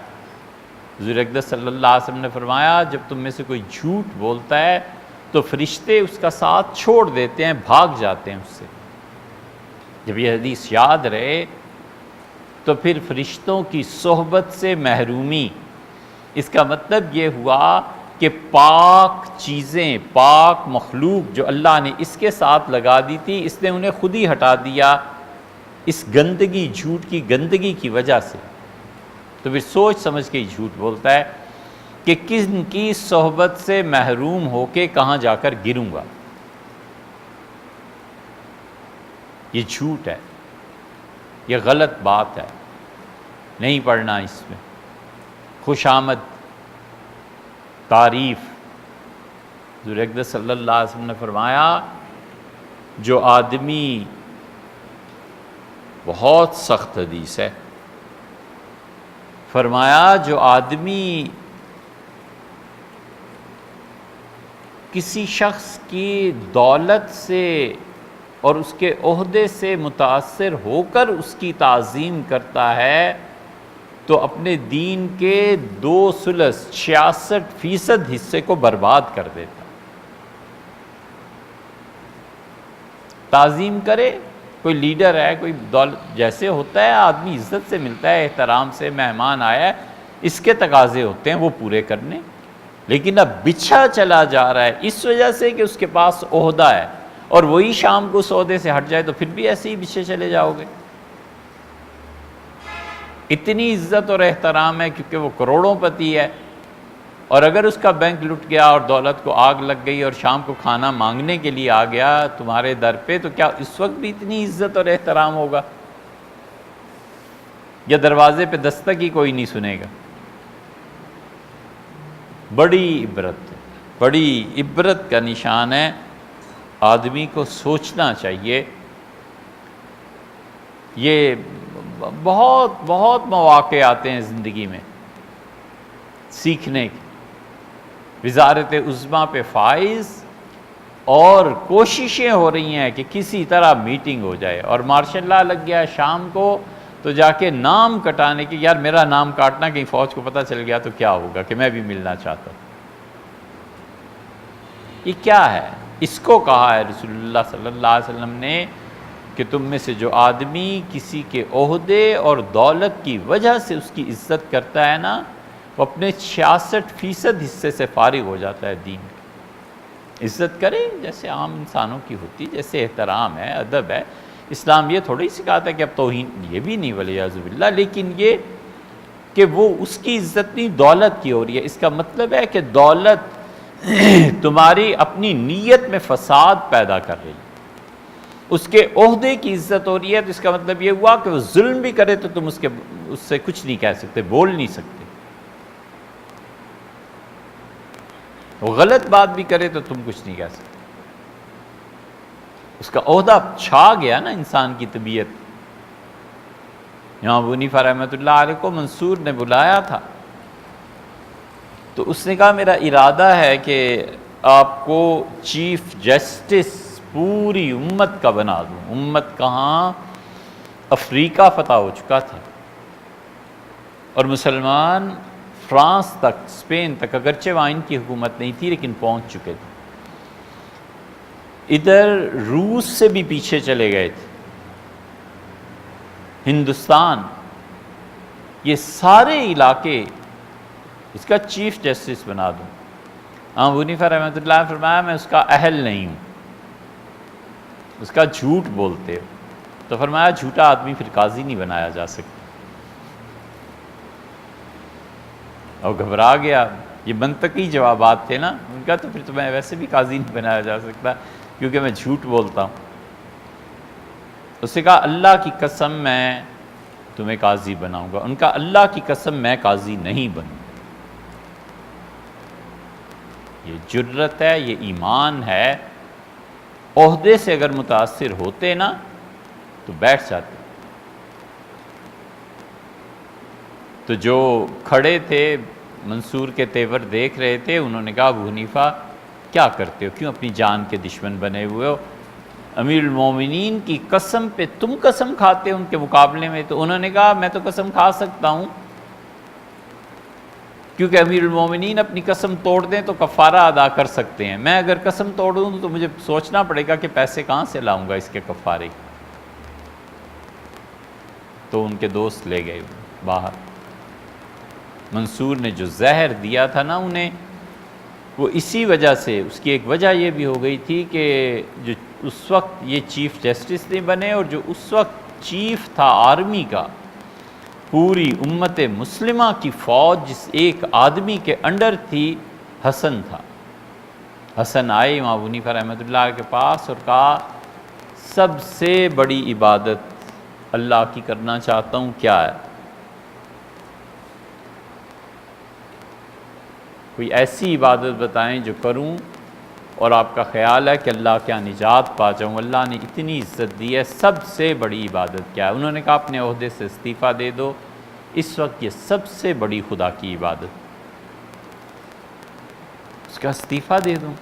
فرمایا ہاں اس وقت سب سے بڑی عبادت یہ ہے کیونکہ تمہارے ذریعے سے امت میں اس وقت لوگوں کو چن چن کے قتل کیا جا رہا ہے اور مار رہے ہیں اللہ کے اچھے بندوں کو، تم استعفیٰ دے دو تاکہ یہ گناہ تمہارے کھاتے میں نہ ہو۔ حسن نے جب استعفیٰ پیش کیا، منصور تو پاگل ہو، چیخنے لگے، کہنے لگا پاگل ہو گئے ہو، اتنے بڑے عہدے سے؟ اس کا میں واقعی پاگل ہو گیا۔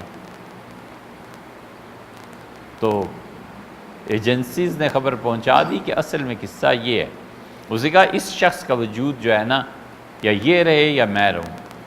ملکہ کہتی ہے رات کو سوتے میں گھبرا کے اٹھ جاتا تھا اور تکیہ سر کے سے نکال کے دیکھنے لگتا تھا اور کہتا تھا پتہ نہیں یہ تکیہ میرے سر کے نیچے ہے یا ابو حنیفہ کے سر کے نیچے ہے، یہ تکیہ میرے سر کے نیچے ہے یا ان کا نام لیتا تھا امام باقر رحمۃ اللہ علیہ کے جو صاحبزادے تھے ان کے سر کے نیچے۔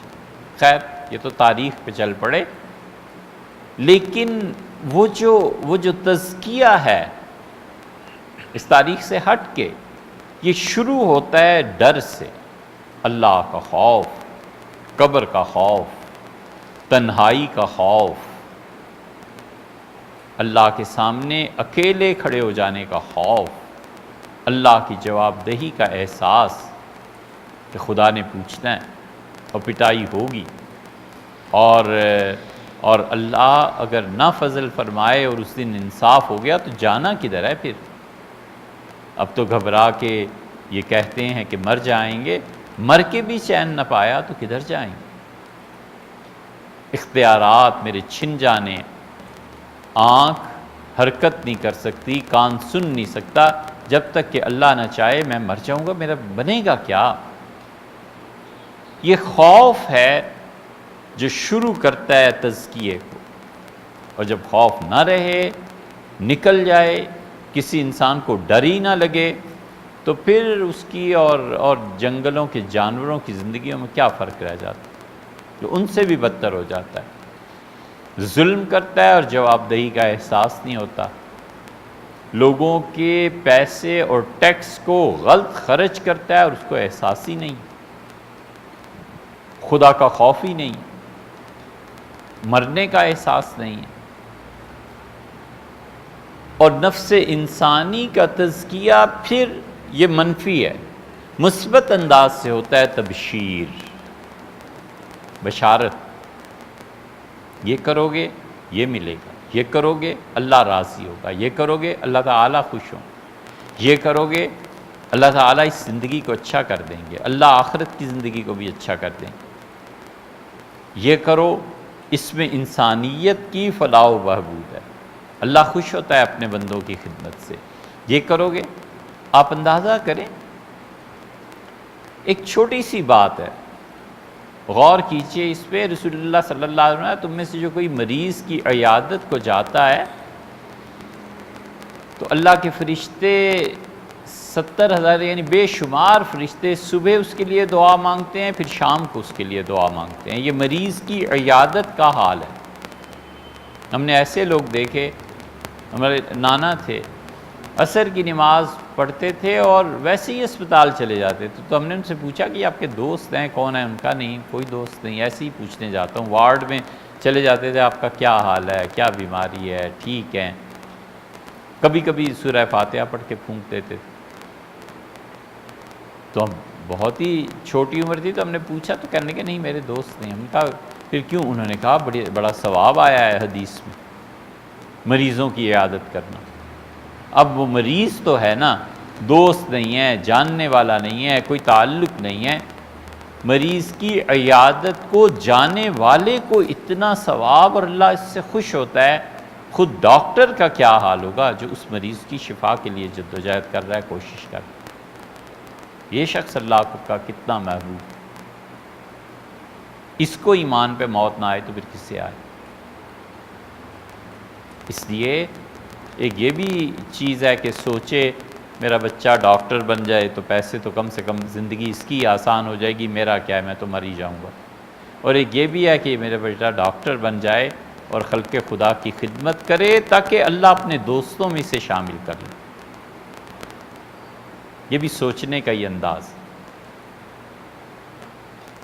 امام ابوبکر جساس حدیث لائے ہیں، رسول اللہ صلی اللہ علیہ وسلم نے فرمایا، اللہ کہتا ہے کہ عمرو بلادی، میری زمین پہ شہروں کو بناؤ، عیشو فیہا عبادی، اور میرے بندوں کو یہ موقع فراہم کرو کہ وہ مکانات میں، گھروں میں جا کر بسیں۔ بیٹا انجینئرنگ پڑھ لے، بہت اچھا ہے، کمائے گا اپنی زندگی، اچھا ہے، ٹھیک ہے، اور ایک سوچتا ہے کہ میرا بیٹا انجینئر بن جائے، چلو یہ اچھے گھر ڈیزائن کر لے، آرٹ میں چلا جائے، خوبصورت گھر بنیں گے، لوگ اس میں بسیں گے۔ تو لوگوں کو سہولت دینے کی وجہ سے اور اللہ کے اس حکم کی وجہ سے یہ خدا کے دوستوں میں کبھی شامل ہو جائے گا۔ یہ بھی تو سوچ کا ایک انداز ہے نا، یہ تبشیر ہے، یہ مثبت پہلو ہے، مثبت پازیٹیو، کہ اللہ اس پہ راضی، اللہ اس پہ خوش ہو، میں کسی کو پیسے دوں گا، حل کروں گا اس کے مسائل کو، اللہ مجھے بھی قرب کا مقام دے گا۔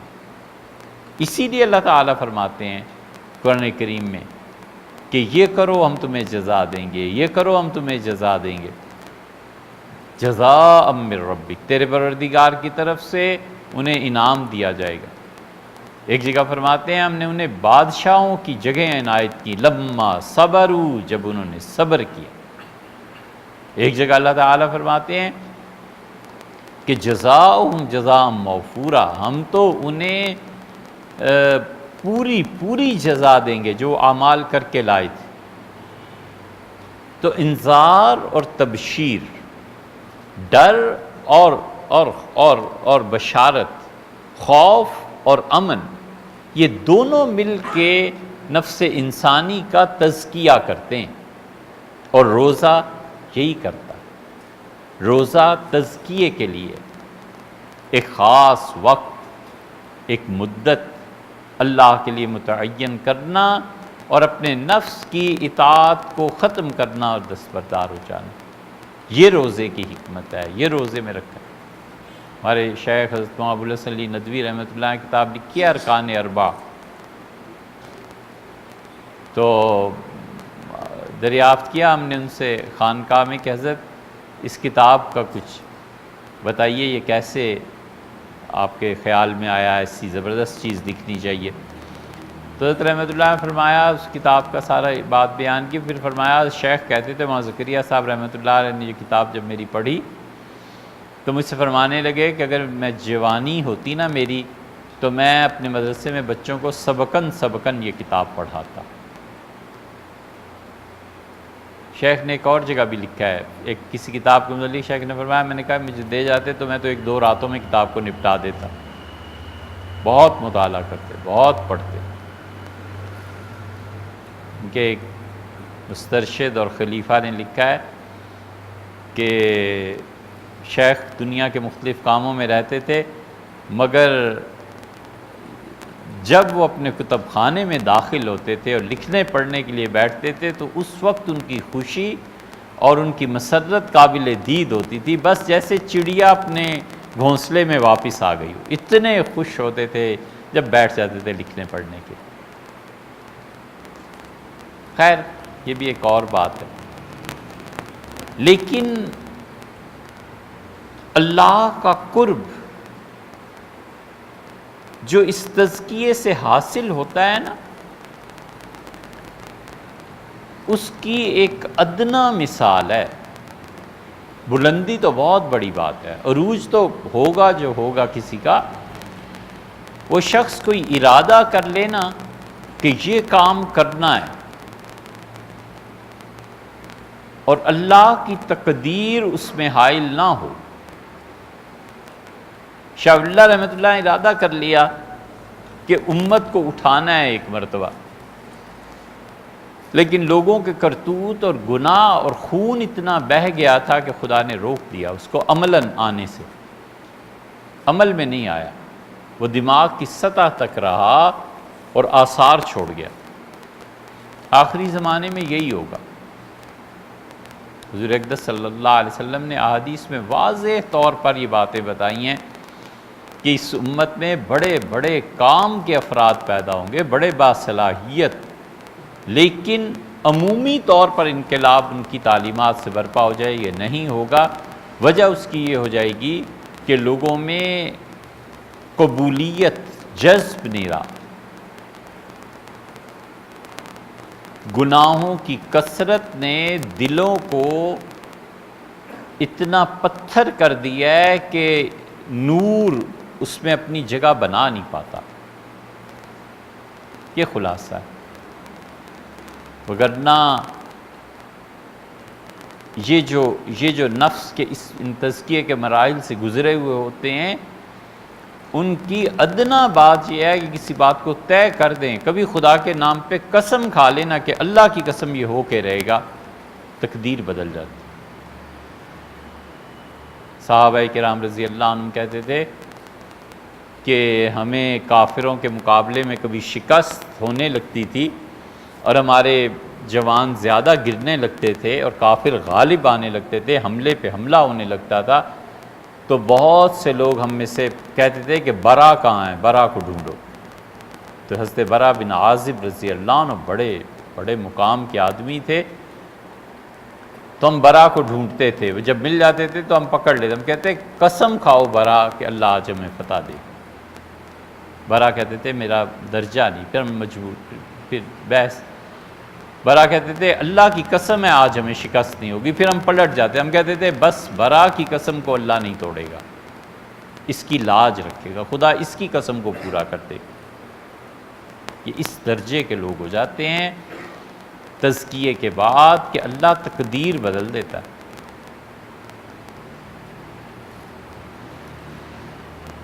عثمان الیاس صاحب رحمۃ اللہ علیہ، آپ ان کا تذکرہ تبلیغ کے حوالے سے سنتے رہتے ہوں گے۔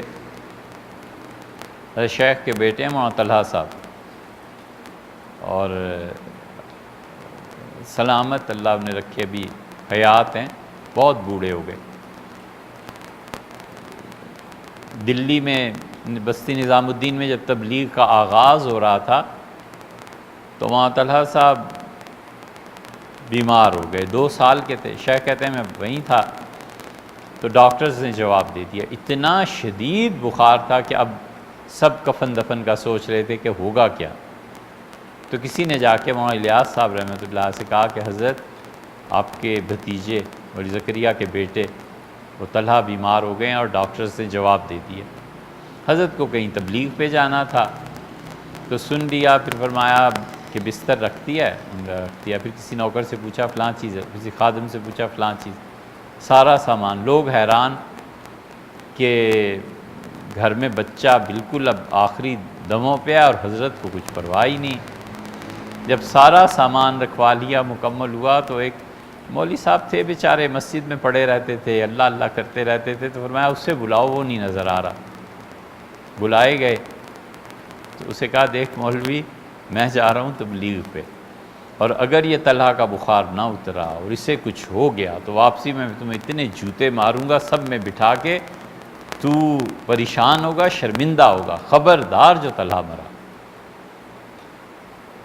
چلے گئے، مولوی صاحب کو اپنی پڑ گئی، وہ بیٹھ گئے، اللہ سے دعا مانگنے لگے، رونے لگے کہ یا اللہ آئیں گے حضرت پٹائی ہوگی، اب تو اس کو طلحہ کو صحت دے دے۔ کہتے ہیں عصر کے وقت بخار اترنا شروع ہو گیا۔ یہ ہے وہ چیز کہ کسی چیز پہ اڑ جائیں اور اللہ کو قسم دے دیں تو اللہ ان کی قسم کو پورا کر دے۔ یہ وہ مقام ہے جو یہ دوستی ہے، یہ تعلق ہے، یہ تزکیہ نفس سے آتا ہے۔ اور اس تزکیہ نفس میں جو چیزیں بڑی مؤثر ثابت ہوتی ہیں، یہ روزہ ہے۔ پھر اس روزے ہی کا کافی تھا، اس میں آگے چل کے رسول اللہ صلی اللہ علیہ وسلم نے اعتکاف کو بھی بڑھا دیا۔ علیحدگی، اپنے احوال پر غور کرنے کا موقع، اللہ کی عبادت، پھر تلاوت کو بڑھا دیا کہ سنو، یہ تلاوت جو ہے نا، اللہ کی معرفت جتنی بڑھتی چلی جاتی ہے، یہ قرآن اتنا ہی کھلتا چلا جاتا ہے۔ اور جب آدمی اس قرآن پر غور کرتا ہے، سمجھتا ہے، تو احساس ابھرتا ہے کہ کہاں میں اور کہاں وہ، کہاں مجھ جیسا نالائق اور کہاں وہ مجھ سے بات کر رہے ہیں کہ یہ کرو یہ نہ کرو۔ یہ محبت اور قرب کے عالم میں پہنچ کر پھر آدمی کو احساس ہوتا ہے کہ نگہت صبح تیری مہربانی، کہاں میں اور کہاں وہ عالم گل، باد صبا تیری مہربانی۔ ایسے ہی شعر ہے۔ اپنی حیثیت پر آدمی غور کرے اور اللہ کی حیثیت پہ کہ میرا اور اس کا ربط کیا بنتا ہے، ضبط کیا بنتا ہے، اس کے باوجود احسان فرماتے ہیں اور مجھ سے بات کرتے ہیں۔ اسی لیے قرآن اس کی کیفیت کو بیان کرتا ہے، اور قرآن بار بار کہتا ہے کہ وجلت قلوبہم، جب وہ میرے کلام کو سنتے ہیں تو ان کے دل دہل جاتے ہیں۔ اور تم ان کو دیکھو، تری اعینہم تفیض من الدم، اور ان کی آنکھیں برسنے لگتی، کیونکہ وہ جانتا ہے کہ یہ کیا کہہ رہا ہے، یہ کون کہہ رہا ہے۔ زین العابدین رحمۃ اللہ علیہ سیدنا حسین ابن علی رضی اللہ عنہ کے بیٹے تھے، تو احرام باندھتے تھے، رنگ اڑ جاتا تھا۔ تو کسی نے کہا آپ کو یہ کیا ہو جاتا ہے احرام باندھتے تھے؟ انہوں نے کہا تمہیں پتہ نہیں ہے کہ کس کے ہاں جا رہا ہوں، کہاں کھڑا ہونا ہے۔ نماز میں بھی ان کی یہی حالت ہو جاتی تھی۔ نماز ان سے پوچھا گیا کہ انہوں نے کہا کس سے جا کے گفتگو کرنی ہے، کس کے سامنے پیش ہونا ہے۔ اس لیے جو لوگ قرآن کو پڑھاتے ہیں نا، اصل آدمی وہ ہے۔ اگر اس کی شخصیت پاکیزہ ہو اور وہ قرآن کو سمجھتا ہو تو ہو نہیں سکتا کہ اس کی زبان اثر نہ کرے، زندگیاں بدل دیتی ہیں۔ اور یہ جو قرآن فہمی کا کورس 3 مہینے کا اور 6 مہینے کا، یہ سب قرآن کو سمجھنے میں رکاوٹیں ہی ہیں۔ ہمارا تو یہی خیال، ذرا سی عربی پڑھ لی، درس دینے بیٹھ گئے، اپنی شخصیت کا تزکیہ اور طہارت وہ کہاں گیا؟ اپنی ذات کا مٹانا وہ کہاں گیا؟ اور 4 لفظ نہیں پڑھے ہوتے انہوں نے، اور مہمات مسائل جو ہیں اس میں دخل دینے لگتے ہیں۔ دنیا کا کوئی اس جہان کا مسئلہ ایسا نہیں ہے جس میں ان کی رائے نہ ہو۔ سبحان اللہ، آپ کیا اور آپ کی رائے کیا؟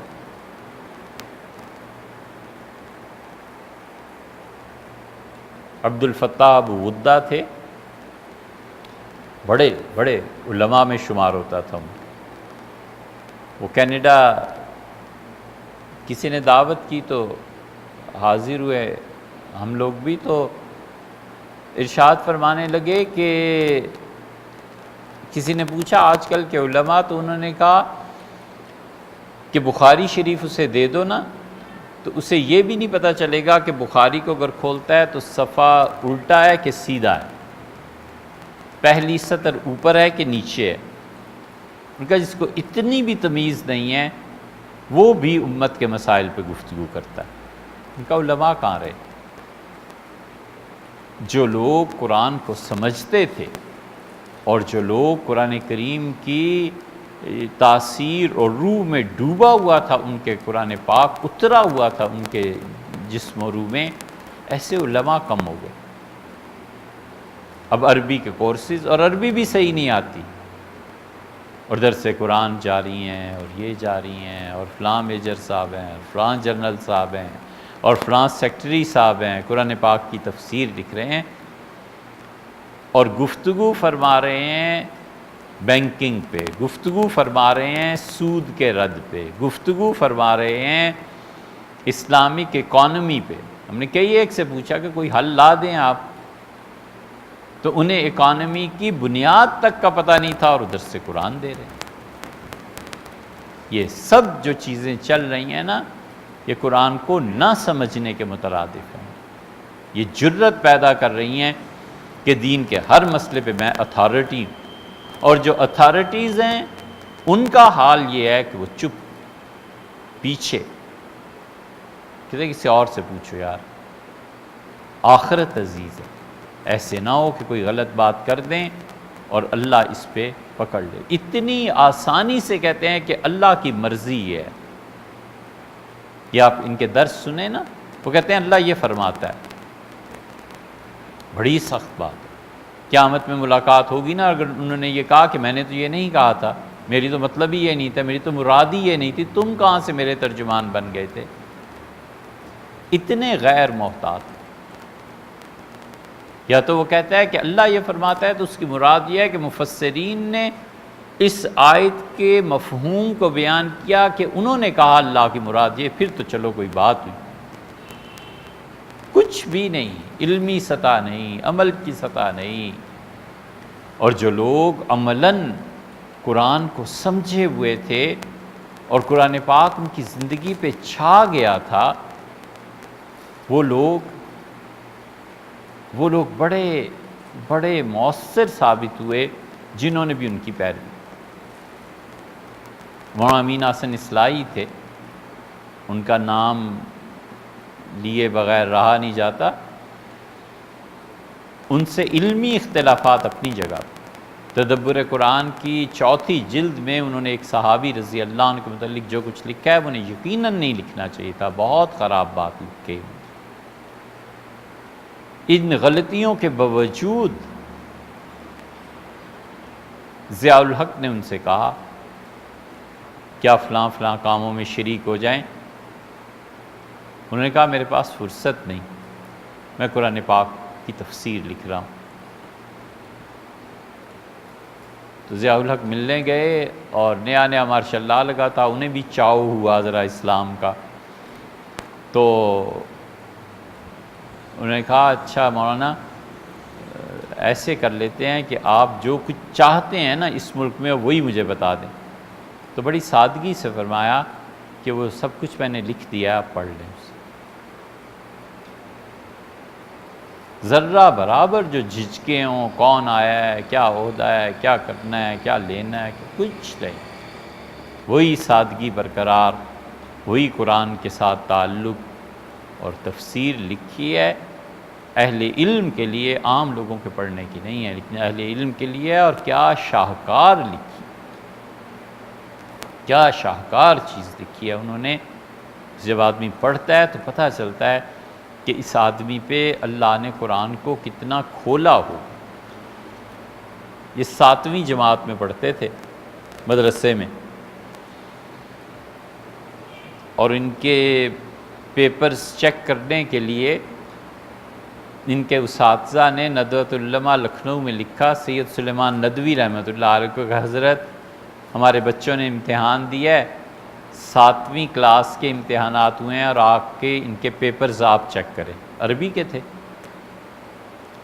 سید سلیمان ندوی رحمۃ اللہ علیہ پہنچے، سرائے میر ایک جگہ ہے وہاں، تو ان بچوں کے پیپرز چیک کر رہے تھے۔ جب امین حسن اصلاحی مرحوم کا پیپر انہوں نے چیک کیا تو اس پہ انہوں نے ریمارکس لکھے کہ کیا ایسے اساتذہ، کیا ایسے استاد ندوۃ العلماء میں میسر ہوں گے؟ مطلب یہ تھا کہ یہ بچہ نہیں ہے، یہ استاد ہے، اور اتنا قابل قدر ہے کہ کاش ایسے استاد، ایسے بچے ندوہ میں آ کے ہمارے ہاں بچوں کو پڑھائیں۔ بہت بڑی سند تھی جو انہوں نے ان کے لیے لکھی۔ یہ لوگ قرآن سمجھے ہوئے، ان لوگوں پہ اللہ تعالیٰ نے معانی کا نزول فرمایا تھا، یہ ان کی تحریرات بتاتی۔ اس لیے قرآن سننے کا مطلب یہ ہے کہ آدمی کم سے کم بندگی کے اس درجے پر تو رہے کہ میرا پروردگار مجھ سے کچھ کہہ رہا ہے، انہوں نے بلایا ہے، ان کی مہربانی ہے، جا رہا ہوں، پتہ نہیں آج کیا فرمائیں۔ اسی لیے صحابہ کرام رضی اللہ عنہ کا حال محاورے میں برا حال ہو جاتا تھا جب وہ سنتے تھے، تاب نہیں رہتی تھی، کھڑے نہیں رہ سکتے تھے بعض تو۔ حضرت ابوبکر رضی اللہ عنہ کے متعلق آتا ہے بخاری میں کہ جب قرآن پہ پڑھا جاتا تھا اپنی آنسوؤں پہ قابو نہیں پا سکتے، پھر آنسو ہی خشک ہو گئے، پھر کسی کو روتے انہوں نے دیکھا تو انہوں نے کہا کبھی میرا بھی یہی حال تھا۔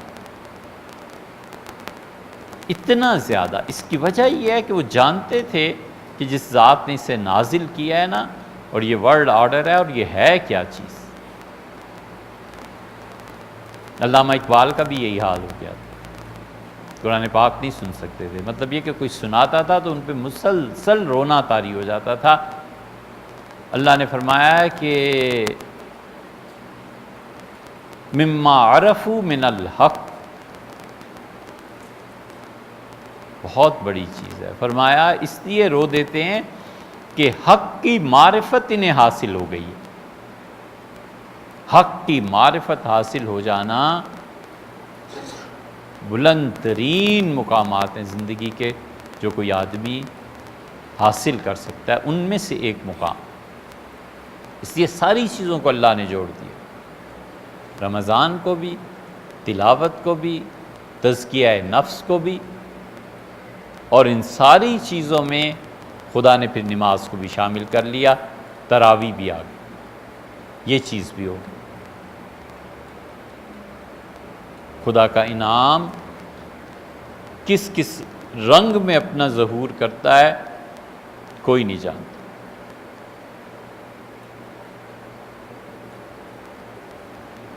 صحابہ کرام رضی اللہ عنہ میں قرآن کو سمجھنا، پھر ان میں جو اولو الامر بن گئے تھے ان کا نافذ کرنا، اور اس سے استنباط، اور پھر خدا کا خوف، اور یہ سب چیزیں اللہ نے جمع کر دی۔ رسول اللہ صلی اللہ علیہ وسلم کا اپنا یہی حال تھا، نبی کریم صلی اللہ علیہ وسلم قرآن سنتے تھے، رو دیتے تھے۔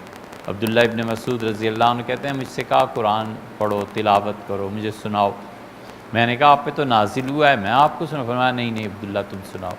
وہ کہتے ہیں میں نے سورہ النساء پڑھنی شروع کی، اور جب میں اس مقام پر پہنچا کہ وجئنا بک علی ہؤلاء شہیدا، اور ہم آپ کو گواہ بنائیں گے آپ کی امت پہ، آپ سے پوچھیں گے کہ آپ کی امت میں کیا ہوا، تو احساس ذمہ داری سے رسول اللہ صلی اللہ علیہ وسلم رو دیے۔ تو حق کی معرفت، یہ رمضان کا بڑا دخل ہے اس میں، یہ سب چیزیں جمع ہو جاتی ہیں۔ اللہ تعالیٰ عمل کی توفیق۔